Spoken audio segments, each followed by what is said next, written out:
But now it'll start properly. Switch back over to that. Okay. We're back, I think. Do you have it open? You're in the chat? I am currently in the chat. All right. Take two? So let's do a take two. Take two. Thank you, Haley, for noticing that. Take two. All right. So, 3, 2, 1. This episode is brought to you by the Arte Media Pantheon, where there is all sorts of topics and subjects for various podcasts where you can go and enjoy. And if you have any interest in starting a podcast, they have the tools and resources to help you make that a reality. We're always looking for new members on the network, so go check that out on artemedia.com. ARETE media.com. On with the show, Justin? On with the show, Jordan. Not that I'm here to criticize you, but I need you to know that the person who runs the page, who manages the YouTube channel, will go in later and correct the fact that you didn't capitalize your title like a savage. I mean, he will be fixing that. Just so you're aware. That's fair. That's understandable. You absolute animal. I was feeling a little nervous. Clearly, I dropped the ball. I mean, I didn't drop the ball because that's how we do things around here on this channel. Because things are always like that. This is perfectly normal. It's a perfectly normal day. Perfectly normal. That also would have been an excellent title. It's a perfectly normal episode of the show. I am your host, Jordan, and this is the incomparable Justin. Incomparable Justin. Here for a totally normal day of the Spur of the Moment podcast. Today we're going to be talking about news. So we've got Toy Story 5 gets new plot details as Woody and Buzz argue again. We've got some Deadpool VR game shenanigans. We've got, apparently there's a new Scott Pilgrim game which is going to be coming out. There's some sort of Invincible game, and more. And then later, it's science fiction bullshit. So strap on for that. So I guess we'll just jump right into the news. Hey, Jordan, you know what I didn't do, what I forgot to do? Shit. I can't send it to you now. While you tell me what the first news story is, you should definitely share the live. Oh, how? Okay. Yeah, that's a thing. Pop it open on YouTube. I guess I can do it too off of this. You can. Okay. So they'll see my screen. Does that matter? No, do it on your phone. Okay, that's probably a smarter thing. But yeah, the first news article is Toy Story 5 gets new plot details as Woody and Buzz argue again. So you can speculate what they're arguing while I do this. That's interesting. See, I had heard some rumors. Well, I know I'd heard. I don't know if you have a story in there about who the bad guy is, but they did reveal the bad guy. So I'm gonna guess. It probably is gonna. I'm really hoping it's not gonna turn into like a generational thing, where it's like the zoomer is like the tablet thing. I'm really hoping it's not one of those, but I'm guessing it's probably one of those. I will let you know in a second. Time for a totally normal. Oh no, that just opened yours. No, forget it.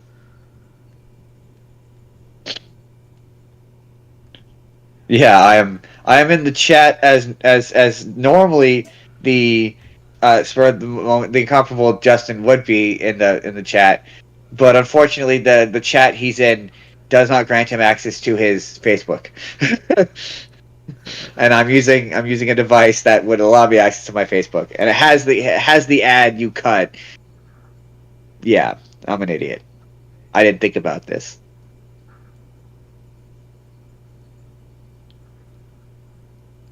This is normal YouTube preamble stuff. Did you get it? You got it? I've got it on the one Discord and the Facebook, so that's good enough. Good. Okay, so I got to switch back to my news now. Yeah, your Toy Story. We were on Toy Story. Yeah. So, at a recent presentation in New York, Doctor. I don't know, Pete Doctor. I guess that's the Pete Pixar Docter, COO. That's a weird last name. He also directed the first Toy Story. Shared more about the film's premise. Toy's owner Bonnie getting older. She's now 8 years old apparently. Wants to be more socially connected. This is sad. Wants to be more socially connected, making friends in new ways. She now has a lily pad, a new character that looks like a tablet with a frog case surrounding it. The lily pad can speak and has different views from the toys on how to be there for Bonnie. The toys struggle with their purpose.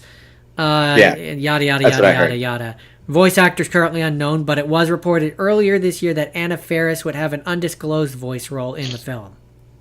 Oh, interesting. That's sad. So I heard. I mean, that aligns with what we kind of had heard, which was that it was going to be about the internet taking over, basically. Yeah, basically an algorithm. But that makes me full screen. Got to remember to be in full screen. Yeah. You're not full screen. Gotta get back in that full screen. Now I am now. But yeah. I'm curious as to how the army of Buzz Lightyears is going to factor into that, though. Who are also apparently the bad guys. Is it going to be that Lily is going to become,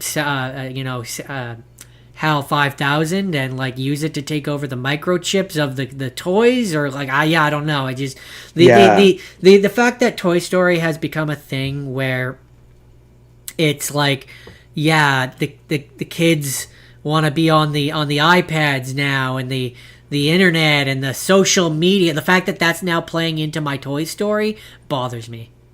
I could see why it would. My thing with I mean, the fact that they mentioned that Tom Hanks is now recording does indicate that Woody is in there in some meaningful capacity. I know how much that bothers you. Yeah, no, I don't like that. But that's me. Where was I going with this? But just the very nature of the fact that the story is focusing on kids don't play with toys anymore. Kids want iPhones, and iPads, that's what I was gonna say. And tablets, and like that kind of genuine. And maybe that's me showing my age. That kind of genuinely bums me out. It's funny. I did see people pop up were asking the question. Oh, why? Remember how when we did it, we did our when we did our review or video on Toy Story, I talked about how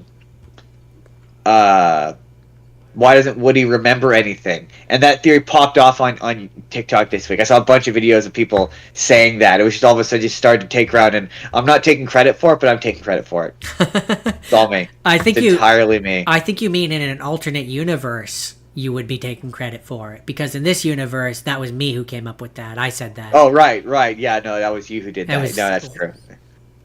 That was you the whole time.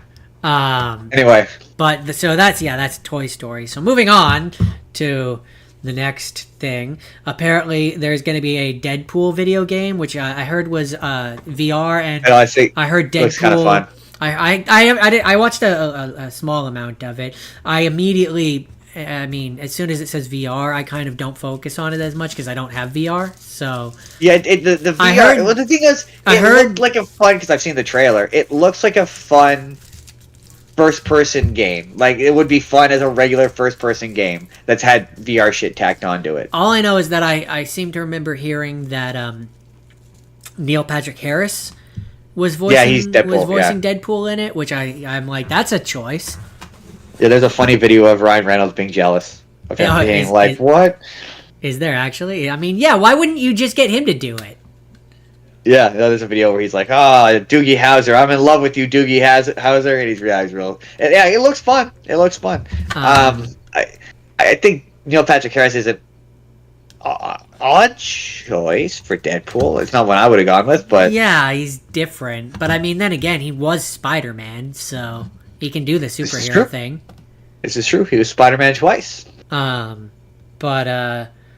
So I mean, that's an interesting thing. Apparently, he's going to in it, or maybe it was in the trailer. I don't know. But apparently, he fights some familiar faces from X-Men, including Mojo and Lady Deathstrike. The last time Deadpool had a video game was in 2013. So it's interesting. Yeah, Nolan North. Yeah, it's interesting to be able to to have him in a video game again. That's cool. Anyways, moving on. Unless you have anything else you want to say about Deadpool. No. Moving on. Moving right along. Keeping in video game news. I only found this out yesterday. Apparently, Scott Pilgrim is returning to the world of video games. Yeah, I didn't find it to be very exciting. I saw the trailer for it. It just looks like it's it looks exactly like the other game. And the other game did nothing for me. I'm reading. Yeah, it's another side-scrolling beat 'em up. Which, I mean, I'm not gonna say that the first one it wasn't fun. It's fun when you play it with friends and stuff. But like, yeah. I'd like something different, but I don't know how you do something different with Scott Pilgrim in terms of video game. He kind of just lends himself to that style. I mean, yeah, you know what I mean? But also, like, a 3D, like, street, like, a beat-em up would be kind of fun. Also, I mean, I don't... 3D fighting game also I was going to say, I don't even necessarily see that you need to do a 3D fighting game, but, like in a Capcom... Or not a Capcom, but a Marvel versus Capcom style where it's like 2D sprite. You could definitely do a fighting game in that. If we're going to talk about Invincible later, which we are. That's next.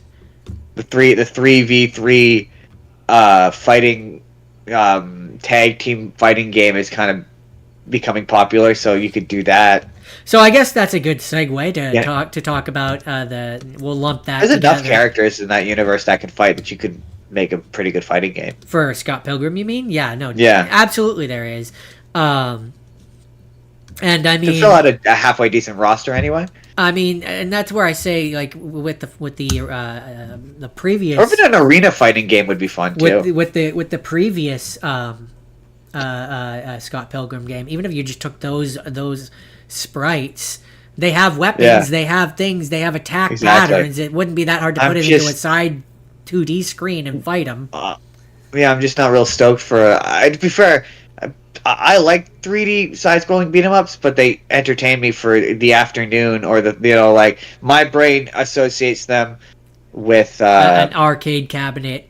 Yeah, an arcade cabinet. You spend 10 minutes playing it, and you're like, "Oh, that's fun. I'm bored now," and then you walk away. Yeah, no, my they're not meant to be beaten. My ADHD doesn't like. I don't commit to it, so no. I could maybe see like when it comes down 5, 6, 7 years later, when you can get it for like $5-10, maybe I'd pick it up. Exactly, but I'm certainly not paying full price for it.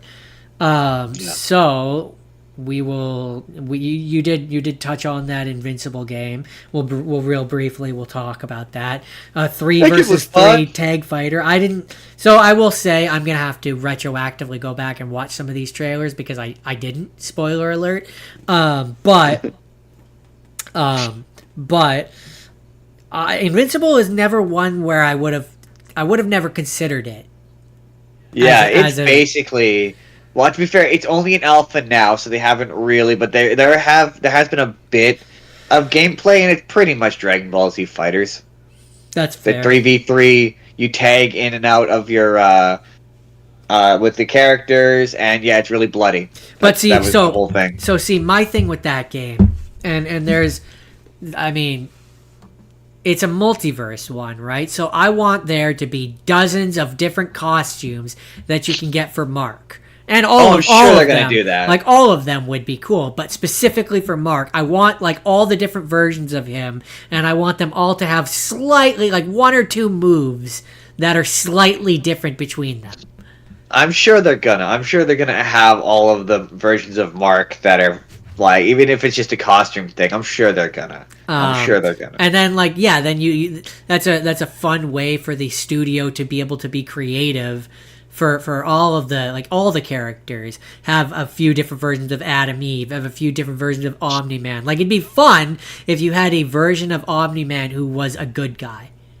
I mean, that would be kind of fun. I doubt that's the direction that's going to go but that would be fun. And then, like, what I would do if I were them is I would make it where that game has its own story mode, which is unrelated to the show, not just a recreation of the show, and, like, create like a fresh kind of take on it and do something new. That would be fun. I mean, they're not gonna do that. No, it's gonna be a bare bones. It's only online. Stupid arcade fighter. Oh, I mean, it'll either be that or it'll be a bare bones. They follow the plot of the show, but like in that way that all anime games do, where it's like a rushed version of it, where they don't. Probably, yeah. So that's Invincible. We'll have to keep We an will eye. watch that with great interest. I was gonna say we'll have to keep an eye on that one. So moving on from there. Interest. So apparently, Captain America's Chris Evans is feeling sad about Avengers Doomsday. Why? Why do you think that is? I mean, while I read this article to try and discern why he is. I'm gonna guess he's sad because he's claiming he's not in it when he's definitely in it. So, okay. Chris Evans is excited to see Avengers Doomsday. However, he's not looking forward to missing out on the movie's forthcoming publicity tours. He's known for playing Steve Rogers, Captain America in the MCU.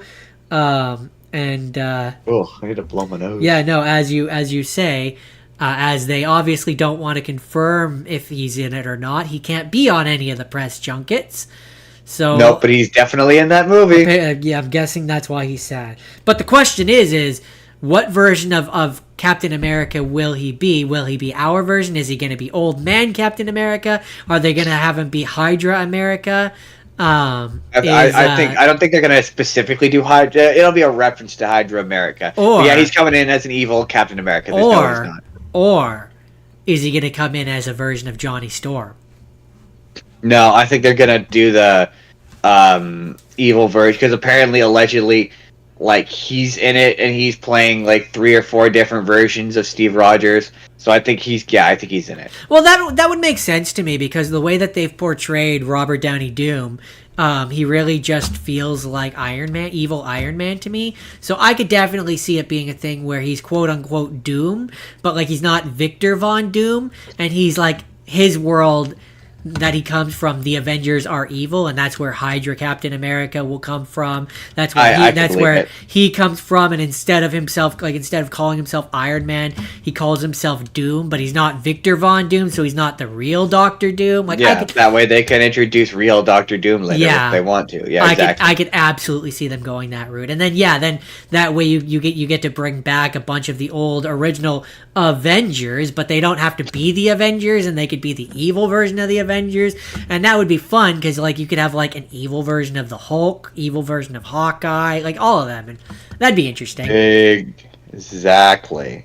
But that is why he is feeling slightly sad, apparently. Apparently he's feeling slightly sad that he's lying because he's definitely probably in that movie. So you remember in a previous universe where Bug's Life, when we talked about so how confusing. when we talked about how Pixar movies used to have bloopers. I am aware, yes. So apparently, Pixar has brought back blooper reel for their newest sci-fi movie. I heard this. Elio. Elio, yeah. I want to see that movie, but not enough to pay for it. But I think that's kind of cool that they're bringing that is back really cool. The bloopers, and I hope that's a thing that like they stick with because I always really enjoyed those, like the different. It's kind of fun bloopers. If just they retroactively did them and put them on Disney Plus. That would be cool. That would be fun as shorts. Yeah, just do them as shorts. That would be a lot of fun. But what do you think? I don't know if it says anything about what the blooper actually is, but what do you think the blooper is for this? Knowing nothing about the movie or any context or anything.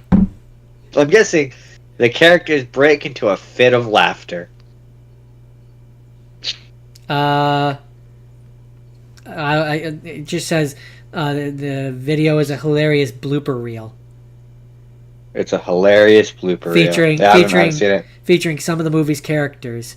So it's just a full on it's not just one scene, it's a full on blooper reel.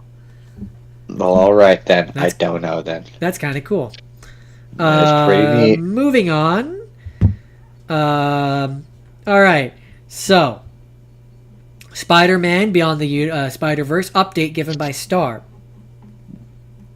What is the update? Shamik Moore is setting the record straight about a recent Spider-Man Beyond the Spider-Verse rumor. He's voiced the Miles Morales Spider-Man in both the movies. And... Oh yeah, I hear this. He said that, he confirmed that he's going to be returning, so I guess there was... Yeah. No, one of the rumors was that he was playing a third version of himself. Oh, yeah, it says he would... the interviewer said he would be in it twice, to which Moore responded 3 times. So there's going to be a third. So, okay. So, sorry? They came out... Also, they came out and then they were like, nah, he's actually not. He misspoke, and that's what the story you have in front of you is. Well, the question is, though... Did he misspeak, or did he say too much, and the studio was like, "Whoa, shut the fuck up"? Yes, well, I think he said he misspoke in the sense that he said too much, and they're like, "Hey, shut up! Cut that shit out! Cut that shit out! You're gonna break your goddamn kneecap." We're zoning. So we kind of have power. Working under the assumption that there is going to be 3 different versions of Miles Morales. Who do you think the third version is, and why do you think it's going to be the one from the video game? It's definitely the one from the video game. It's for sure the one from the video game. Right? Like, it's got to be, right? Well, but then if you're going to do the one from the video game, then I would have the guy who plays him in the video game come back, so... But no, I definitely do think that was the thing I noted. I noted about that second one is it's very odd that there's only one version of Miles in the multiverse, even though you see the version from the PS4 game, so you know there's more than one Miles in the multiverse. You see the PS4 Spider-Man. The Peter Parker version. PS4, implying the existence of PS4 Miles Morales existing in the multiverse. So yeah, I suspect we're going to see multiple Miles Morales, more than one, because supposedly. There's a name for him, but the Prowler Miles Morales is like going to be a major character. That makes sense. But I'm excited for that. I have no idea if I don't think we have any idea when it's coming out, but no clue. You know that not yet. That'll be something we'll have to keep our eye on. So DC Studios reveals that they have a new animated show after their Creature Commando success. Do you know what it is? And can you stall for time while I find out what it is? It's Mr. Miracle. It is Mr. Miracle, and it's going to be based on the acclaimed 12-issue comic book series of the same name. God, man, it turns out never mind. Yes, apparently, people are sort of nervously excited for it because he's kind of a beloved character that is easy to fuck up. Apparently, I only kind of sort of know him. Apparently, no network is attached yet. Harley Quinn and Creature Commandos were both Maxes, HBO Maxes, but Mr. Miracle is not currently attached to that yet. But it's in it involves it's in production alongside the second season of Creature Commandos. It involves. Do you not know who Mr. Miracle is? I just remember that he always ends up with Big Barda from. Ends up with Barda. Yeah. From Doomsday's Apocalypse, Doomsday's planet. Yeah, he's not to Apocalypse. Not Doomsday. I think this is where fact check me, somebody in the comments, but I'm pretty sure it's like Darkseid's planet. With that's the word I was. I think it's like he's the son of the new gods, and he gets swapped with Apocalypse's son, who's Orion, who's raised on the new gods planet. I think is the idea. I don't know enough about him. I just know that he's typically associated with the new gods and all that. If you listen to the Sandman audiobook, he just randomly shows up in one of the episodes. I think I remember that, yeah. But I like I haven't watched the Creature Commando one. I don't know if that's out on ours. It's really pretty looking. It looks quite good. If it was on anything that was easy to access, I would totally watch it. But I like the Harley Quinn show. That one always. That show's also pretty good. I derive enjoyment from that. So. I definitely did as well. I'm not a big enough fan of Mr. Miracle to really care. No, I don't have strong feelings about it. But surely someone's gonna come at me with a pitchfork and be like, "Don't diss my Mr. Miracle, bro!" Right along in James Gunn's desire to do the randomest characters you've never heard of. Yeah, like Creature. All in avoidance of doing the ones you actually give a shit about. Like Creature Commandos. Like Creature Commandos. Great example. So then, although I hear that show is really good, but still. So okay, and this is pertaining to a thing that will come later, but why did How to Train Your Dragon actor David Tennant did not return for the remake? Which I didn't even realize that he was in the original, but no, neither did I. I kind of realized. Spoiler alert! But I kind of realized how little I remembered about that first movie. Yeah, he was that the character that is their trainer, the one that I was like, he's just trying to be the guy from the original. That's the character. I'm pretty sure he's. Or no, wait, no. Sorry, no. I'm mixing them up. He plays the one I told you about this yesterday because I looked it up. He's the dad. He plays Snot-Nose's dad in the original. Yeah. Which I don't really remember him being much of a character in the original one, so neither do I. The only characters I remember from the original, like with any vivid memory, is obviously Hiccup, Astrid, and then the twins, and that's kind of it. I forgot about the big fat one and the short one. We'll talk about it later. So yeah, I mean this makes sense. Money? No, surprisingly. So you remember how?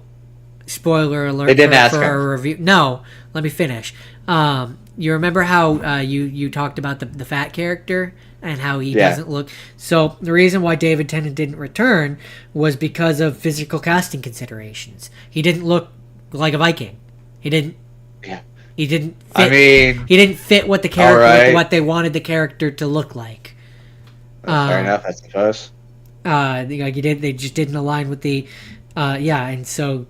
That's why he's supposed to be. Did they actually say he's supposed to didn't look like a Viking? Well, they say that he doesn't. Hold on, I can read you what it says. Because if they use those exact words, I would be like, in the original animated the Maori kid doesn't look like a Viking. In the original animated films, Tennant voiced Spikelout, the father of Snotlout, and a large, brawny Viking warrior. However, writer-director Dean DeBlois explained that Tennant's physical appearance did not align with the live-action portrayal of the character. Quote, David Tennant is such a talented actor, and I felt embarrassed that we didn't have a big enough role for him in the animated films, said DeBlois told The Hollywood Reporter. But the character that he played, Spikelout, who is Snotlout's father, is such a big, brawny, large person that I didn't think David would physically be the right match for him. All right. That just seems like he was like, yeah, we were making a completely different movie and we never thought of it. And they try to give it a reason. That's what that sounds like. I think it is. I think it does have to do with a big part of it has to do with casting availability. Because further down, it says Gerard Butler, who voiced Stoic, returns because there was a unexpected opportunity. He wasn't available when they started casting the film. He had back-to-back projects that would have made him inaccessible. So, yeah, I surmise that part of it probably had to do with Tennant's casting time availability as well. But DeBlois has expressed hope that Tennant might be able to appear in a future one. So, we'll have to keep an eye out for that. I love David Tennant. I want him in more things, so I'd be down. True. I don't know. In the second one, I don't even remember what the second one. The second one's about the guy who wants to trap dragons. I think, right? So maybe the mom comes back. Maybe David Tennant could be one of the guys that's. Maybe he could be the guy who traps dragons. Something like that. I don't know, but that's why he wasn't in this one though. So that's the thing. All right. Whoops. Nope. Bad. I meant to close you. So, Legend of Vox Machina Season 4 gets major release date update. Which is... Okay, I suppose you're going to want me to guess. Yeah. When I think that's going to come out. I mean, assuming that it gives us any sort of actual release. I'm guessing fall of this year. Possible 2025 release date. I still haven't seen season 3. I really have to catch up on Critical Role. It just on my list. It just seems to say, from what I can see that it seems to be keeping a 2025 release date window. That's not bad, considering I think the last one came out. Like in terms of streaming date release windows, that's pretty good. They're apparently going to share additional updates in summer 2025. I know that it's coming. I think it's probably gonna release at the same time as that Mighty Nine show that's also coming. I'm looking forward to that. Although, as I understand it, the Mighty Nine one, for how it begins anyway, there's going to be a number of changes from the original, which makes sense. But that's the thing where I'm understanding about these shows, which some people aren't.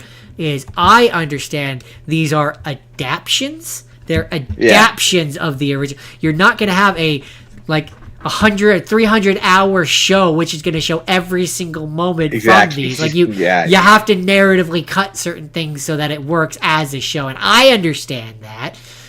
So like I've seen there was a clip that they had from a while back for the Mighty Nine, where they showed a little bit of the opening of how Jester meets Travis Willingham's character, and it's obviously it's very completely different than, because in the actual game it starts off with like Marisha Ray's character, Travis Willingham's character, Laura Bailey's character, and I think those are the three. They are already together. Like they know each other. So the show is obviously looking to explore how they meet and dive more into that. So I'm very excited by that show. It shall be a good time. Especially because I love Jester. Everybody loves Jester. All the characters love Jester. You will watch that you will listen to the Mighty Nine, and you will love Jester. I've never met a person that didn't love Jester. So right. We will keep our eye open on that one. We will watch you with great interest. So then there's a Zootopia 2 update. There's new images that were released and more characters were announced. Oh yeah, that made me laugh because I think I sent you a video of it where in another universe we joked that the snake was definitely Aquafina. It turns out the snake is not Aquafina. Apparently, there's going to be a new mayor in the second one, which appears to be a horse, who is Mayor Wind Dancer. Is it a sexy horse? Well, I'll let you be the judge. Oh my god, I was joking. That is a pretty sexy horse. I mean, he's got that. I mean, for those of you who are listening, that horse is yoked. He's got. His chest is bigger than my entire body. Like that is a. And that is a debatably sexy horse. This is the other image. So it's them with what appears to be a woodchuck or a beaver. Oh yeah. I'm kind of hoping it's a beaver, and I'm kind of hoping he has the stereotypical Canadian accent, because I'm a little disappointed because I mean we talked about how I wanted it to be about police corruption and about police ethics, but the plot of it doesn't sound terribly interesting. No, they're going undercover to stop the snake or something, and to help the snake. The snake comes to town and is in trouble, and it's a mystery about what the snake is. The deal with the snake is, and the snake is not played by Aquafina as we previously speculated, but it's played by Ki Kwan something, the guy who was in Everything Everywhere All at Once. He's played, but does it say here? The guy in Loki. Character name. I guess the beaver's name is Nibbles, and it is a beaver. Oh yeah. He was played by Fortune Feimster. Oh yeah. No, the snake is the guy from Loki. You know, the librarian guy, the Asian guy. I know who you're talking about. I just don't know the actor's name. Yeah, it's Ki Kwan K. Yeah, you wouldn't be able to pronounce it, I guarantee you. Nick and Judy are now Zootopia's police department's new version. Interesting. So what it's describing is if the first movie was like their honeymoon, this movie is what moving in feels like. That's what it's that's what it's describing in terms of Judy Hopps and Nick Wilder's working together. That's funny. I'm not gonna lie. I'm looking forward to it because I am mostly indifferent. I really like the first one, and I like Jason Bateman. Yeah. I generally enjoy most of the things that he's in. So I'm looking forward to that. And the character who plays the snake, I like him in Loki. Yeah. So yeah, he's fun. He's fun. I'm just glad it's not Awkwafina. What do you have against Awkwafina anyway? Nothing. You're gonna find that joke funny later. Okay. All right. So yeah, that's Zootopia 2, which also I'm doing what's known as setup for a joke I'm gonna make later. The fact that this is the first time we see a snake or a lizard is interesting to me, especially because it just looks like an animal, and I'm interested to see if they're going to explain that in any regard. They did the same thing in Beastars, which is I find funny, where they did a snake on that show, and it's just a big snake. And it's not like a snake with legs; it's just a big snake. It's just a big snake. And are they gonna dive into other animals that weren't touched on in the first one? Are we gonna see fish people? Are we gonna have a section of are they gonna have expanded Zootopia in the years since and have it where there's now a water area where you have water-based animals, turtles, things like that? I would like to see some fish people. I want more animals, different variety, and further expansion on the city. That's what I want out of my Zootopia 2. I probably won't get that, but that's what I want. No, probably not. I mean, I want some freaky fish people. So, moving on. Why do you think Thor was rejected by James Gunn for Guardians of the Galaxy Volume 3? Because it hurts.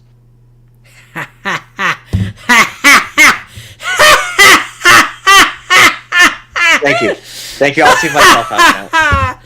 No. Okay. Okay. Your actual answer. Because we couldn't find a place for him narratively, and we couldn't make him work. We tried to make him work, but just we know there was a draft that had him in it, but it didn't work.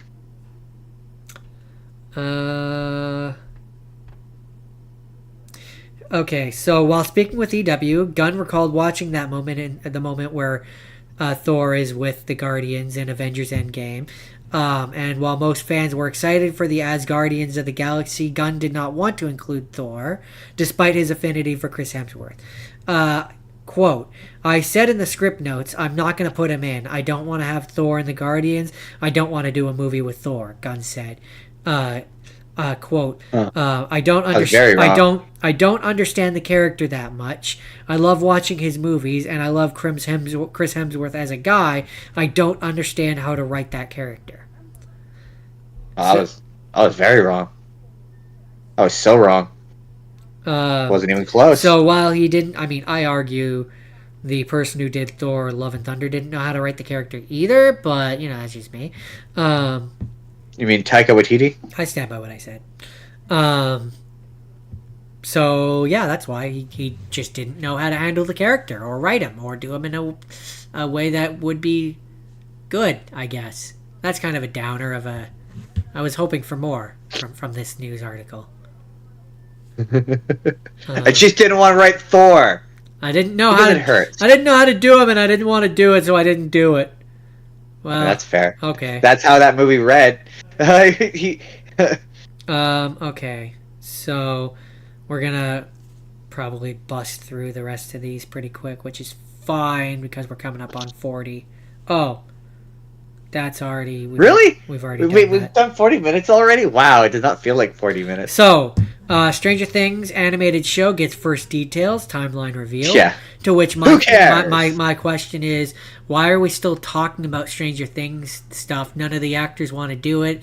Now let's read about this and see if any of them are even going to come back for it. Probably not. I'd be surprised if they did. But yeah, I did read about it. Supposedly it takes place during like the first and second season, I think is what I saw. So okay, it's set in Hawkins. It's creators Matt Yes, and obviously. Ross Duffer. Well, hey, you say that it could have been somewhere. It could have been in Russia. Could have been about what the Russians were trying to do. We have no idea. They were also trying to open a portal to the Upside Down. There could have been. I suppose it could have been about the Russians. It could have been an anthology about different countries opening up places to the Upside Down and the fallout from that. We have no idea. Don't you give me that? Don't you give me that sarcastic, sassy? Of course it was you. It would have been yeah. Shut up, Justin. Shut up. Anyways, sorry, I got aggressive there. So it's apparently going to be called Stranger Things: Tales from '85. What do we know about Stranger Things: Tales from '85? New show is set in the stark winter of 1985, so it's going to take place between Stranger Things season 2 and 3. Okay. It's going to feature the show's original characters, with one new addition, Nikki, a tough mohawk-wearing gal fighting new monsters and unraveling a paranormal mystery terrorizing their town. It's too late. It's too late for this. It's way too late. So my first thought. The tone is apparently inspired by 1980s cartoons like Masters of the Universe, Scooby-Doo, Dungeons and Dragons, and The Real Ghostbusters. I mean, one of those is not from the 1980s, but all right. And the final design landed a world away from those shows, drawing from CGI stylings of Spider-Man Across the Spider-Verse and Arcane. So I don't know. Okay, cool. Too late. That's my first thought. It's too late. Well, yeah. Like, so are you're gonna have the original voice, like the original actors, all give the impression that they want nothing to do with Stranger Things anymore. So you're gonna get them to come recast. back and you're gonna get them to come back and do voices, or you're gonna recast and have it sound weird. No, let's just not. Can we not? Let's not. Why? If you're going to do this, you should have done this when you were making season 2. Or heck, maybe you should have done it in the 5 years it took you to put out season 5. I'm just saying. You know? I'm just saying. Just saying. It's too late. You're too late. It's too late. You're too late. So, yeah, that's that. I'm really indifferent. Like, it's too late. It's too late. It's too late to apologize. I was barely indifferent when it was relevant. It's long since relevant. Right? No longer relevant. So now our barely mustered the excitement to watch the series finale of the regular show. Yeah. If you wanted to do this, you should have taken 20 years to put out 3 seasons of television. That's an exaggeration. It was 10 years to put out 5 seasons of television. I'm just still saying. So, okay, final news, and then we'll get into some science fiction bullshit. Malcolm in the Middle. Reason why Dewey's actor isn't returning for reboot revealed. Because he doesn't want to be an actor. Yeah, I was gonna say. We're gonna say that it was probably that, right? That's definitely it. So let's see. He went to Harvard and went, "No, I don't want to be an actor anymore." It's really not that exciting. Bryan Cranston explains Eric Per Sullivan's absence from the upcoming reboot.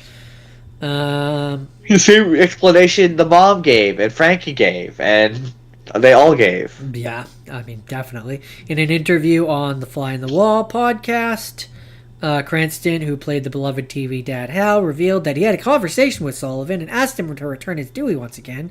Sullivan has declined the offer and admitted he just wasn't interested in acting. So, fuck off and stop asking. Stop asking. I'm sure he didn't actually say that, but I'm going to put words in his mouth and assume that he did. Fuck off, TV dad. Quote, I talked to Eric and I said, hey, we got the show. It's going to come back. He goes, oh, that's fantastic. And I go, yeah, so we're looking forward to having you back. He goes, oh, no, I don't want to do it, but it's fantastic. Actor continued, he's actually going to Harvard. He's really, really smart. He's getting his master's at Harvard right now. He said, oh, God, no, I haven't acted since I was 9 or something. I'm not into it. And the rest of the world was all like, but Dewey! And I, as Jordan, was like, all right, I respect your choices. And then they got a guy who looks just like him, and apparently it's just as good. Life is unfair. So Can't wait for that. That I think is gonna wrap up the news with a nice little bow. Yeah, Jordan. Take your computer, your mouse, give it a shake. Not that this matters, but it's distracting. That better? I won't know until it happens. I'm gonna say it's probably better. Looks better on my end. So I suppose this is where one from another universe would typically do a sponsorship. So Wait, is this the end of the news? This is the end of the news. It's the end of the news. I mean, I gotta know.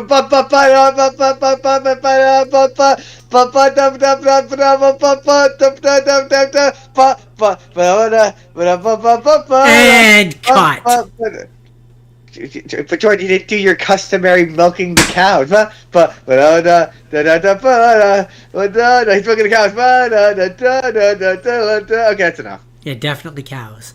So milking the cows. So this is, I suppose, where one would typically do a sponsorship. So this episode is brought to you by Audible, where they have so many books that you can listen to, including 2 which I listened to for what I watched this week, and 1 which I didn't make it all the way through, but I'm going to finish anyways.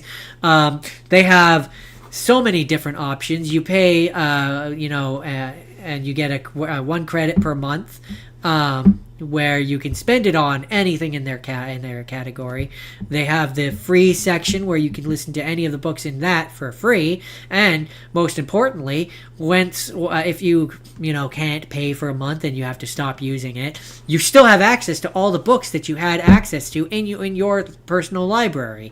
If you use our link, which at some point will be in the description below. Did you forget to put the link in the description, Jordan? I probably did.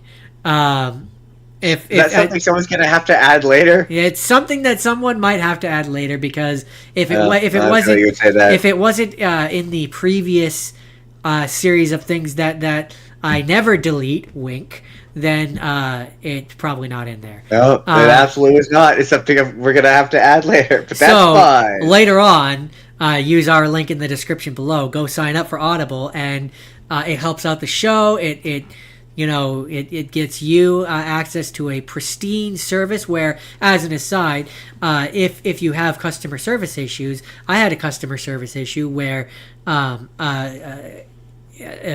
of my books seemed to have disappeared from my browsing library, and it was a one that I knew that I had gotten, and I complained and was like, hey, this be gone now, yo, help. And they just gave me a credit so I could go and purchase that book again, because that's how cool they are. So Audible, use our description, which will appear once perhaps we travel through the multiverse. All right. So yeah, that's the ad spot, and now we're gonna do some science fiction bullshit. Or science fiction bullshit, Justin and Jordan. I don't know why we're doing a Rick and Morty reference. Neither of us are doing Rick and Morty. I don't know, because it's science fiction. That's true. I turned myself into a pickle. I'm Pickle Rick. So, being that you are the incomparable Justin, you're gonna have to. As is the tradition, I get to go first. As is the tradition, as always happens on this show, the incomparable one goes first. The incomparable one goes first. That makes sense. Yeah. So okay. Well, as previously discussed, it is Science Fiction Bullshit Week on the Science Fiction Spur of the Moment podcast time. So I thought it'd be fun if we did, varying degrees of multiverse and multi-universes, and universes that are slightly different from our own but are the same. And with that in mind, I decided to watch season 7 of Black Mirror, which in this universe is the same as your universe.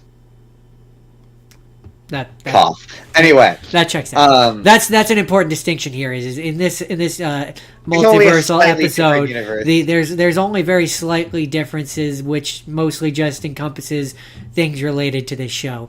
Everything else is exactly the same. It's exactly the same. The only difference is in this universe is he hosts the show and I'm the incomparable. That's it. It's otherwise the same. It's the same. Season 7 of Black Mirror. Season 6 from what I recall, had a few quite good ones, but I think there was a couple in there that were a couple misses. This season, overall, before we jump into the individual episodes, all bangers. Like, they're all bangers. Like, not a bad episode in the bunch. They're all good. And I'm going to try my best, because I think, Jordan, you should watch this, obviously. I'm going to do my best not to spoil it, but I will probably have to spoil it, just to give you a heads up. Sorry. God damn it. I'm not going to I'm not going to give you the title of each of the episodes, because they're fairly meaningless. I guess I will. So, we'll go through each of the episodes very generally, and then, because there's only 7 of them, I'll give you kind of a brief plot synopsis of what it's basically about, and yeah, I won't give away too many of the twists if I can avoid it. I'll try not to spoil it as much as I can. So the first episode is called Common People, and it's basically about, it's a universe where this woman, she gets like a brain tumor, and she has it removed, and she can have it replaced with this technology which lets her brain activate properly and work properly, and it operates on a subscription model. So initially, they're like, it's completely free so long as you stay within range. So they can only stay within a certain range, and they're not, so they can't go on vacation, can't do anything. And then eventually, like all subscription models, they introduce a higher tier. Yeah. Or you can continue to use the old tier, but you're going to have to use ads. And so it constantly causes her to just break into doing ad spots randomly. So at one point, she's a teacher. The whole bit is she's a teacher. So she's talking to one of the kids whose parents has died, and she all of a sudden breaks into like a Christian missionary. If your life is sad, you need to go find the words of Jesus Christ. And like, it obviously makes the parents' kids upset or whatever. She keeps trying to like advertise shit to people. And they keep ratcheting up how much each of the tiers cost, and they keep adding, like a subscription service does. They keep adding more progressively, and in order to afford it, the husband signs up for this website where a streaming website, which is like Twitch but fucked up. Right. Where for money you can do bad shit on camera. So at one point he I can't remember. I think he cuts off a finger. He does all sorts of nasty shit on camera to try and get money. And it gets to the point where it gets more and more expensive, and it gets to the point where they can no longer afford it. And the episode ends as tragically as you are expecting. And it is really fucking upsetting. It is easily the most upsetting episode of the season, and it's a real bummer ending. It is true Black Mirror, where it is a thing, is a piece of technology where it is very believable, but it is also upsetting. And it's really good. It's really harrowing stuff. It's really upsetting stuff. That's the first episode. Second episode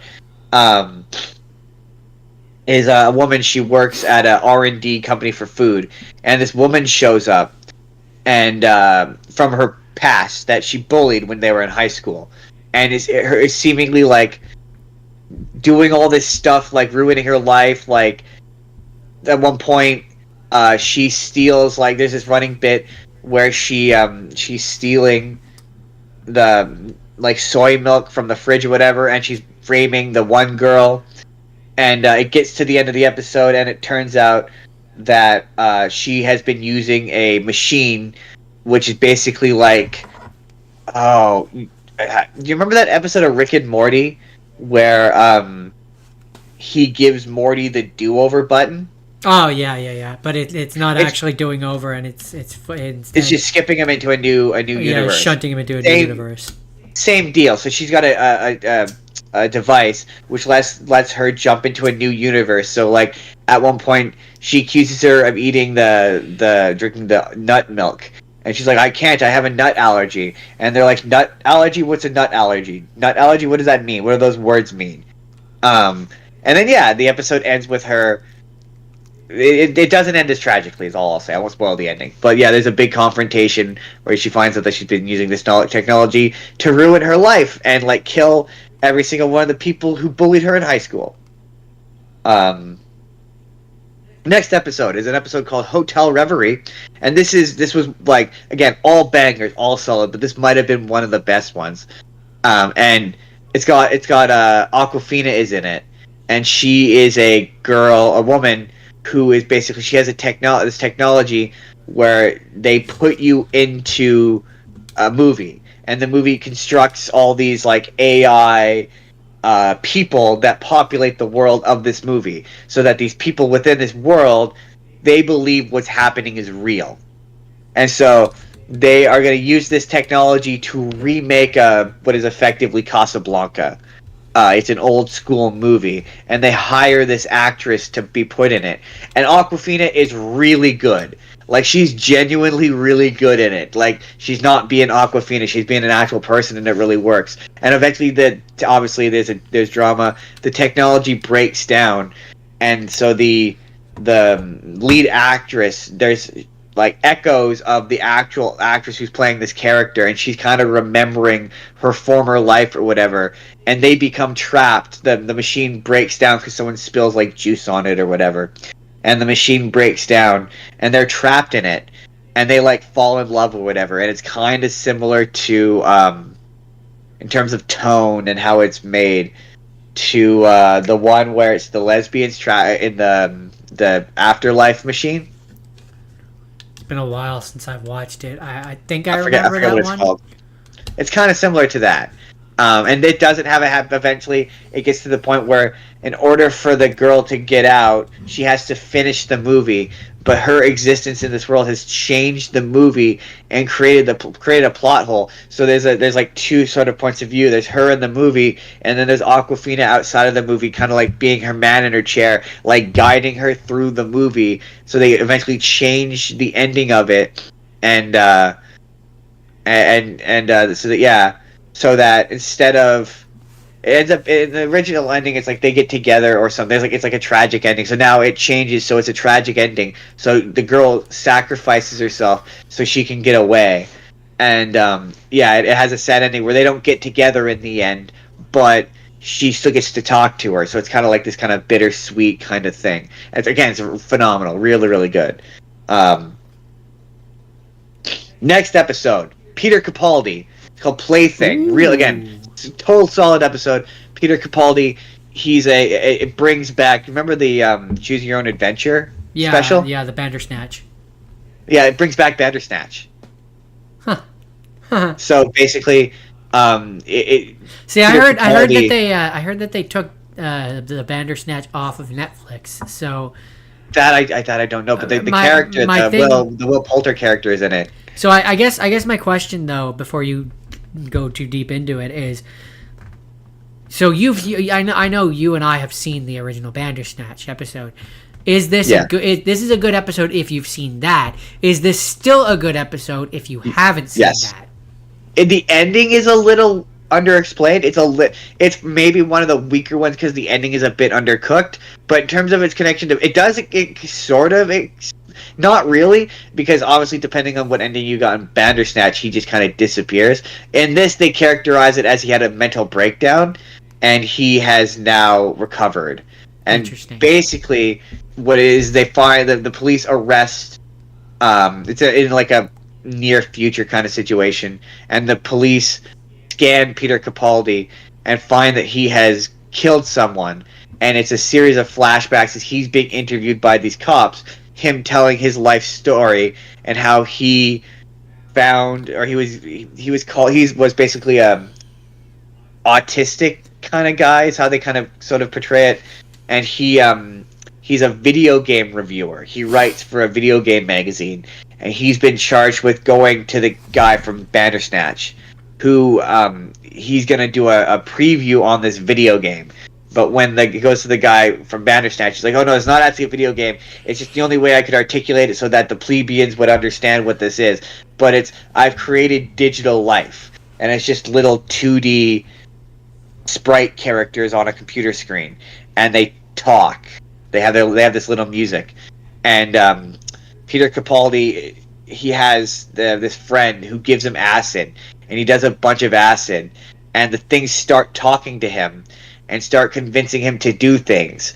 But it's like, for most of the episode, like, at one point the police are like, so you just dropped a bunch of acid and the computer things started talking to you?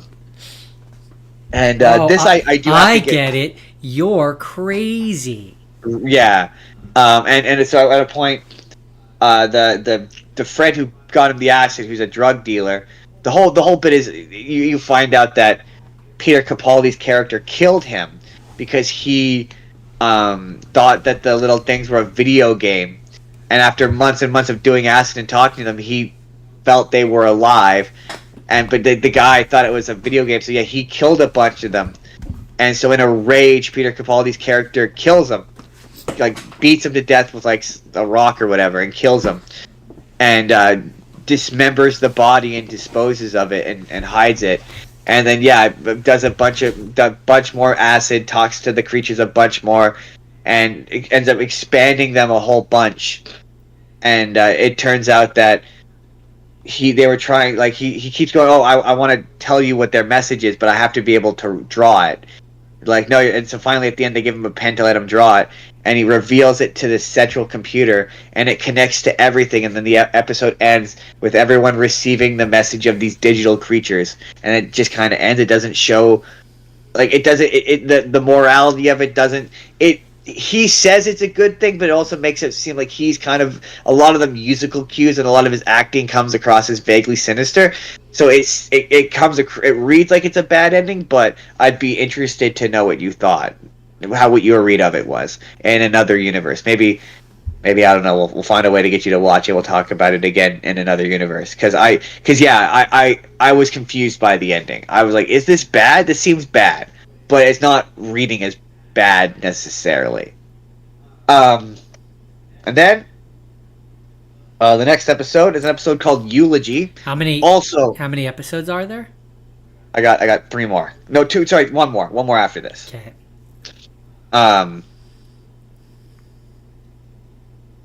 Sorry, second last episode, Eulogy. Paul Giamatti. Phenomenal.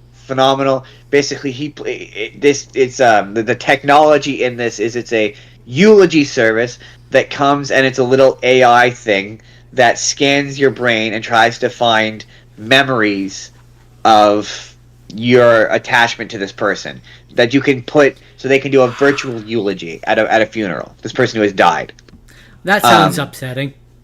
So the episode is basically this AI program helping Paul Giamatti remember what this woman looked like, because it turns out that they were in this relationship, and she moved to London, and he was upset, so he cheated on her, and then she cheated on him, and then they broke up, and he's absolutely pissed at her, and like scratched out all her faces and all these pictures, and it's been so long that he doesn't remember what she looks like. And the episode is basically like him going into his memories and kind of doing this like forensic thing of exploring his relationship to her, and it's really touching.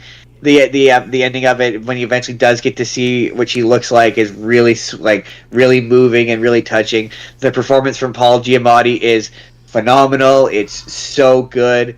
And the only reason why, my only real criticism of it and the one with Peter Capaldi is most of the episodes are an hour long. These are 46 minutes, and they should have been an hour. It would have been better if it was an hour. And then the final episode is a sequel to the USS McAllister. The Star Trek episode. The Star Trek episode, where you find out it really leans more into, so when he made copies of them, that he wasn't just making digital copies, but he was making digital clones. And so they're people. Like, they're clones of people, but they exist digitally. So they have blood and guts, and they can get stabbed and shot. And so basically, they've now been put into this game, and in order to survive and move around it, they need to get credits. So they've been robbing players. But the players are obviously understandably pissed because they're getting killed by random people without a gamer tag. And they're like, that's against the rules.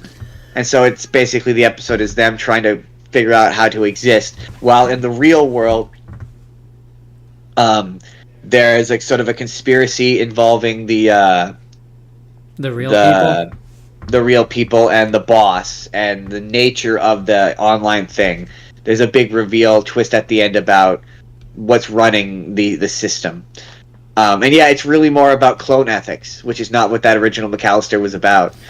And the ending is really weird. I won't give it away, but it's really bizarre. It's a really bizarre solution, but it's really good. Honestly, it's an hour and a half, so it's really less of an. And that's going to be my final bit before we move on.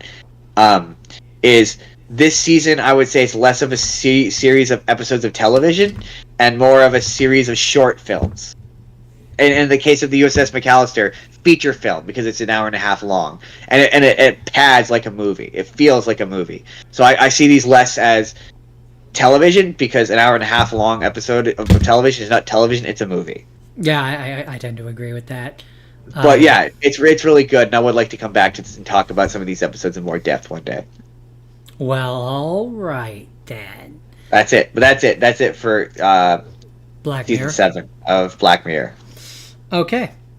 Next. Well, so then I guess it's time for me to start. My first rapid fire is a movie called Looper. You know the movie, the one where Jake Gyllenhaal somehow becomes Bruce Willis. Yeah. Well, okay, no, but to be fair, I will give that movie credit. They do a really decent job with the makeup and the prosthetics, so he does believably look like he would age. He does legitimately and believably look like a younger version of Bruce Willis. Like, yeah. I will give that movie credit. I don't think he does, but that's my opinion. I mean, again, they've given him his jawline and his chin. It looks reasonably believable, is what I would say. Matter of opinion, but I like the movie. I do find that it has the paradox, the well-known paradox of, so if he shoots himself and the kid gets away, then his future self never gets sent back in time, so the events of the movie never happens, so he never shoots himself. So then, yeah, and you see it's a paradox. Where that movie is relatively paradox-free until the end, by design, up until the end.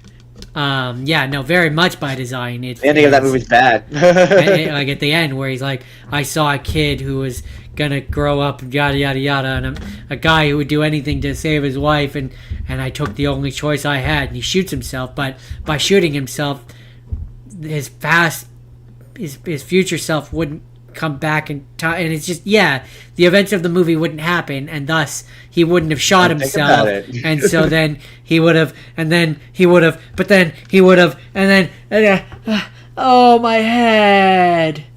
But yeah, no, Looper, it's a good movie overall. I do enjoy it. Yeah, I quite like that movie. That's really all I have to say about Looper. All right. My next one is a movie. It's a really weird movie. It's a multiverse movie, technically, because he technically goes to another world. Oh, it's a movie called The Last Action Hero. Sorry, real quick. That's an important thing I wanna distinguish here is they're not all multiverse. Some of them are time travel. Some of them are clone movies. Hence why I gave it the title science fiction bullshit. Right. Yeah. So this one is a movie called Last Action Hero. Jordan, have you seen The Last Action Hero? I don't know. It's 10-year-old Danny Madigan lives in a crime-ridden area of New York City with his widowed mother Irene. Following his father's death, Danny takes comfort. I'm not sure. Danny takes comfort in watching action movies, especially a series featuring Los Angeles cop Jack Slater at a condemned movie theater owned by Nick. Nick gives Danny a golden ticket once owned by Harry Houdini and invites him to watch Jack Slater 4, where he gets transported into the world of the movie. I don't think so. It is very weird because it is 2 movies, right? So he gets sucked into the world of the movie, and the whole bit is while he's in the world of the movie, he's constantly trying to convince Jack Slater, or in this case Arnold Schwarzenegger, that he is a movie. At one point, there's a cartoon cat detective named Whiskers. He's like, there's literally a cartoon cat over there, and you tell me, yeah, he's a decorated veteran. He literally got shot for me last week. It's his first day on the job. Cut him some slack. There's a really funny running gag where the Arnold Schwarzenegger character can't pronounce Arnold Schwarzenegger's name. which is really funny. He's like Schwarzenfarmer or something. It's quite funny. So it's two movies, right? So it's the kid gets sucked into the movie kind of movie where it's a bunch of parodies of cop movies and action movies and Arnold Schwarzenegger movies. It's that, and then I'd say about an hour-ish in, just about that. The bad guy of the movie, who not of the Jack Slayer movie that he's got sucked into, but of the Last Action Hero, which is, I don't understand how in the Jack Slayer movie he wouldn't be the bad guy of that movie, because he's way more threatening than the actual bad guy of that movie. Neither here nor there. But he's like an assassin who's got like a glass eye, and he ends up finding the magic ticket that gets the kid sucked into the movie, and he winds up in the real world. Da da da da. And so Jack Slayer and the kid wind up going to the real world, and there's a series of funny jokes where now he has to follow real world logic. So the bad guy, he walks up to a guy, he's like, "Hey, can I test something real quick?" He's like, "Yeah, sure," and he shoots him, and then he looks around. And cops don't immediately start coming, and the guy's like, "Shut up!" And I'm like, no. That's in the actual real world. No, the cops would very much come running if they heard a loud gunshot from blocks away. They'd be pretty fast. They wouldn't be as fast as in the movies, but they would show up certainly. And so the kid and Arnold Schwarzenegger are like trying to find this bad guy in the real world. And this is now the fourth movie in that Jack Slater franchise. So in the third one, the bad guy of that movie killed his son. So Jack Slater has this whole thing about his son dying.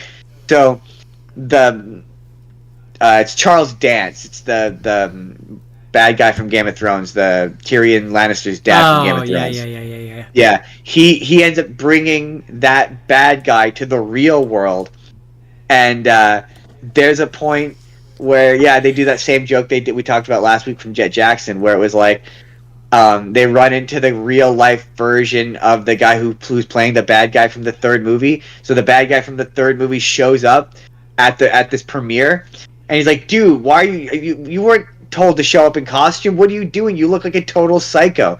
So the third act is now the bad guy from the third Jack Slayer movie is now trying to kill Arnold Schwarzenegger, who is playing himself as well in the real world. This movie sounds weird. Yeah, I know what it is. So there's a lot of I find it funny because it's a parody and a pastiche of 80s and 90s action movies, and it takes a lot of cracks at Hollywood generally. Like there's a really funny running gag where this movie came out when he was still married to Maria Shriver, and she's like, "Don't advertise the gyms or the restaurants." And I had to be like, "What restaurants is he advertising?" And then I Google it. He created Planet Hollywood. Well, he's one of the actors who created Planet Hollywood. You know the Planet Hollywood restaurants? No, you don't know the Planet Hollywood? It's basically like a tacky restaurant that has a bunch of Hollywood memorabilia on it. Oh, so like Arnold Schwarzenegger, they all invested in it. Like the Hard Rock Cafe, but for Hollywood. Yeah. I think when we went to Disneyland once, we went to a Planet Hollywood. We had dinner there once. I have a vague recollection of it. I don't remember that, but it's weird. So when it becomes that, where they're in the real world, it's a completely different movie. The tone is completely different. Like the jokes are completely different. It's very strange. I as a person who's like really in the weeds about movies found it funny, and you probably would too. The one thing I will give it credit is like, God bless Arnold Schwarzenegger. He is self-aware. he knows how to laugh at himself, and I respect that. That is the Last Action Hero. All right. Well, what's the sitch? It's time. It's time for Kim Possible, A Stitch in Time, which, as a previous version, a previous incarnation of etc., so on and so forth mentioned, this was one that was originally a movie, but then... Sorry, real quick, Jordan. Hakime is in the chat, and he said it sounds like an episode of The Twilight Zone. I'm pretty sure it probably was at a point. Well, to be fair, the kid gets sucked into the movie world, and the movie world characters get sucked into the real world is such a trope at this point in terms of movies. Like, you've seen it 1,000 times. This just mashes both versions of that into one movie. Or are they talking about when you were talking about Black Mirror? Maybe they're talking about one of the episodes that you're talking about. Oh, if that is in reference to Black Mirror, I mean, Black Mirror is a fucked up version of the Twilight Zone. To be fair, but it's real funny. Sorry, I'll let you get back to. But when they brought back Twilight Zone, it got compared to Black Mirror. People were like, Black Mirror did this better. And little did they know that Twilight Zone has been doing it since like the 60s. Something like that, yeah, 70s or 80s. Anyway, right? Yeah, so, Stitch in Time. Previously stated, yeah, it was a movie. They removed its movie status. Then it just became part of the show. No, it's just a series of badly paced episodes of the show. I mean, yeah, kind of. But I still enjoy it. I love that movie. I mean, to be fair, I quote it like all the time. You can't do that. Actually, I can. I rule the world. Rule the world. Yeah, quote it constantly. You know, it's you can't blame a guy for trying. Actually, I can. I run the show. Yeah, I do that all the time. Every time I'm like, can't blame a guy for trying. I think I can. I rule the world. That movie's funny because it's the like the part where future time overlord Shigo comes back and is like, you need to get the time monkey, and past Shigo's like, well, can't I just have yours? No, this is my time monkey. Go get your own time monkey, but you need to get that time monkey. And it's just very funny. Comedic timing. Why should I listen to you? Because I'm you from the future. I know what's best for you. Go do the thing. My favorite bit is where Draken shows up and he's absolutely shredded. And Ron is like, well, see, everybody in the future is jacked. And one thing that I appreciate about that movie / series of episodes is the fact that, like, because as a kid I was and I never really picked up on this as a kid, but as a kid I was always like, why isn't there a future version of Ron and Kim? But they very specifically are like, it's because they're lost in the time stream. Because their past version went to the future. There is no version of them in the future because they disappeared from the past. And I appreciate that consistency. Right. What about Disney? It makes it work better, in my opinion. I mean, yeah, there's it kind of just watching this and the drama just reminded me of why I enjoyed that show so much, and I appreciated the show in general because, like, it had a strong, impressive female lead character without beating me over the head with it. Right. Like, that was a thing growing up that I always felt, and same with like Powerpuff Girls. I watched that kid as a show. I think you mean the Whoop-Ass Girls. That's what it is in this universe, right? I forgot. I think you're thinking of the Whoop-Ass Girls, Jordan. I watched those growing up. I didn't care that it was a quote unquote girl show with the girl as the main girl show with the girl as the main character. I didn't care. It was still badass. Pretty badass. No, yeah, I like it. I just wish that it still had movie status. Yeah. No, it's lost that movie status. It's a real shame. It's a real shame. It's a real shame. I'm looking right at you.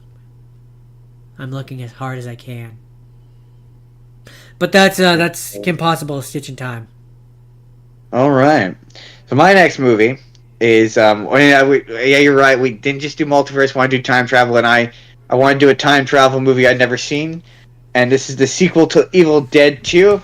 And it's called Army of Darkness. It was also the shortest movie I watched this week. It was only like an hour 20, and it made me want to watch Evil Dead because this movie literally picks up where Evil Dead 2 leaves off, where he gets sucked into a portal and he gets teleported back in time to like the Middle Ages. And this movie, for large portions of it, feels like the climax or the second half of a movie I didn't see the beginning of. So like he's for most of this is just kind of a dick and like is done. But I didn't see what caused him to be done. So yeah, it's just like it felt like half a movie. And I didn't I'm gonna be honest, I thought this movie was kind of bad.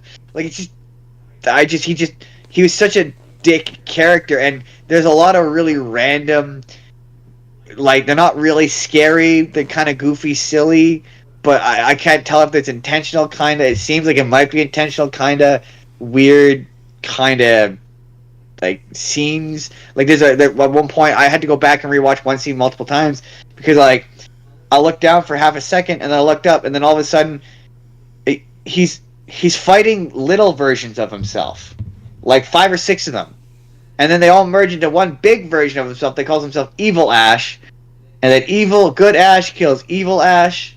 It's all very confusing, and then it all leads to he's supposed to say the famous words, which you probably know as "I'll kill you."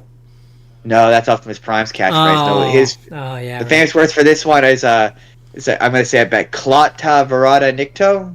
Oh, that's the thing that what's his name? Mysterio says in the Spider-Man 2 video game. Yeah, that's a reference to the Evil Dead. Oh. Probably to this more specifically, but so he gets to it, and he's supposed to say it, and he says it wrong, and he's like, I got it more or less correct, because he can't remember the final word. He's like, I got it more or less correct, and it ends up summoning the army, the titular Army of Darkness, Evil Dead, and every one of them is sassy and is saying what's the word I'm looking for?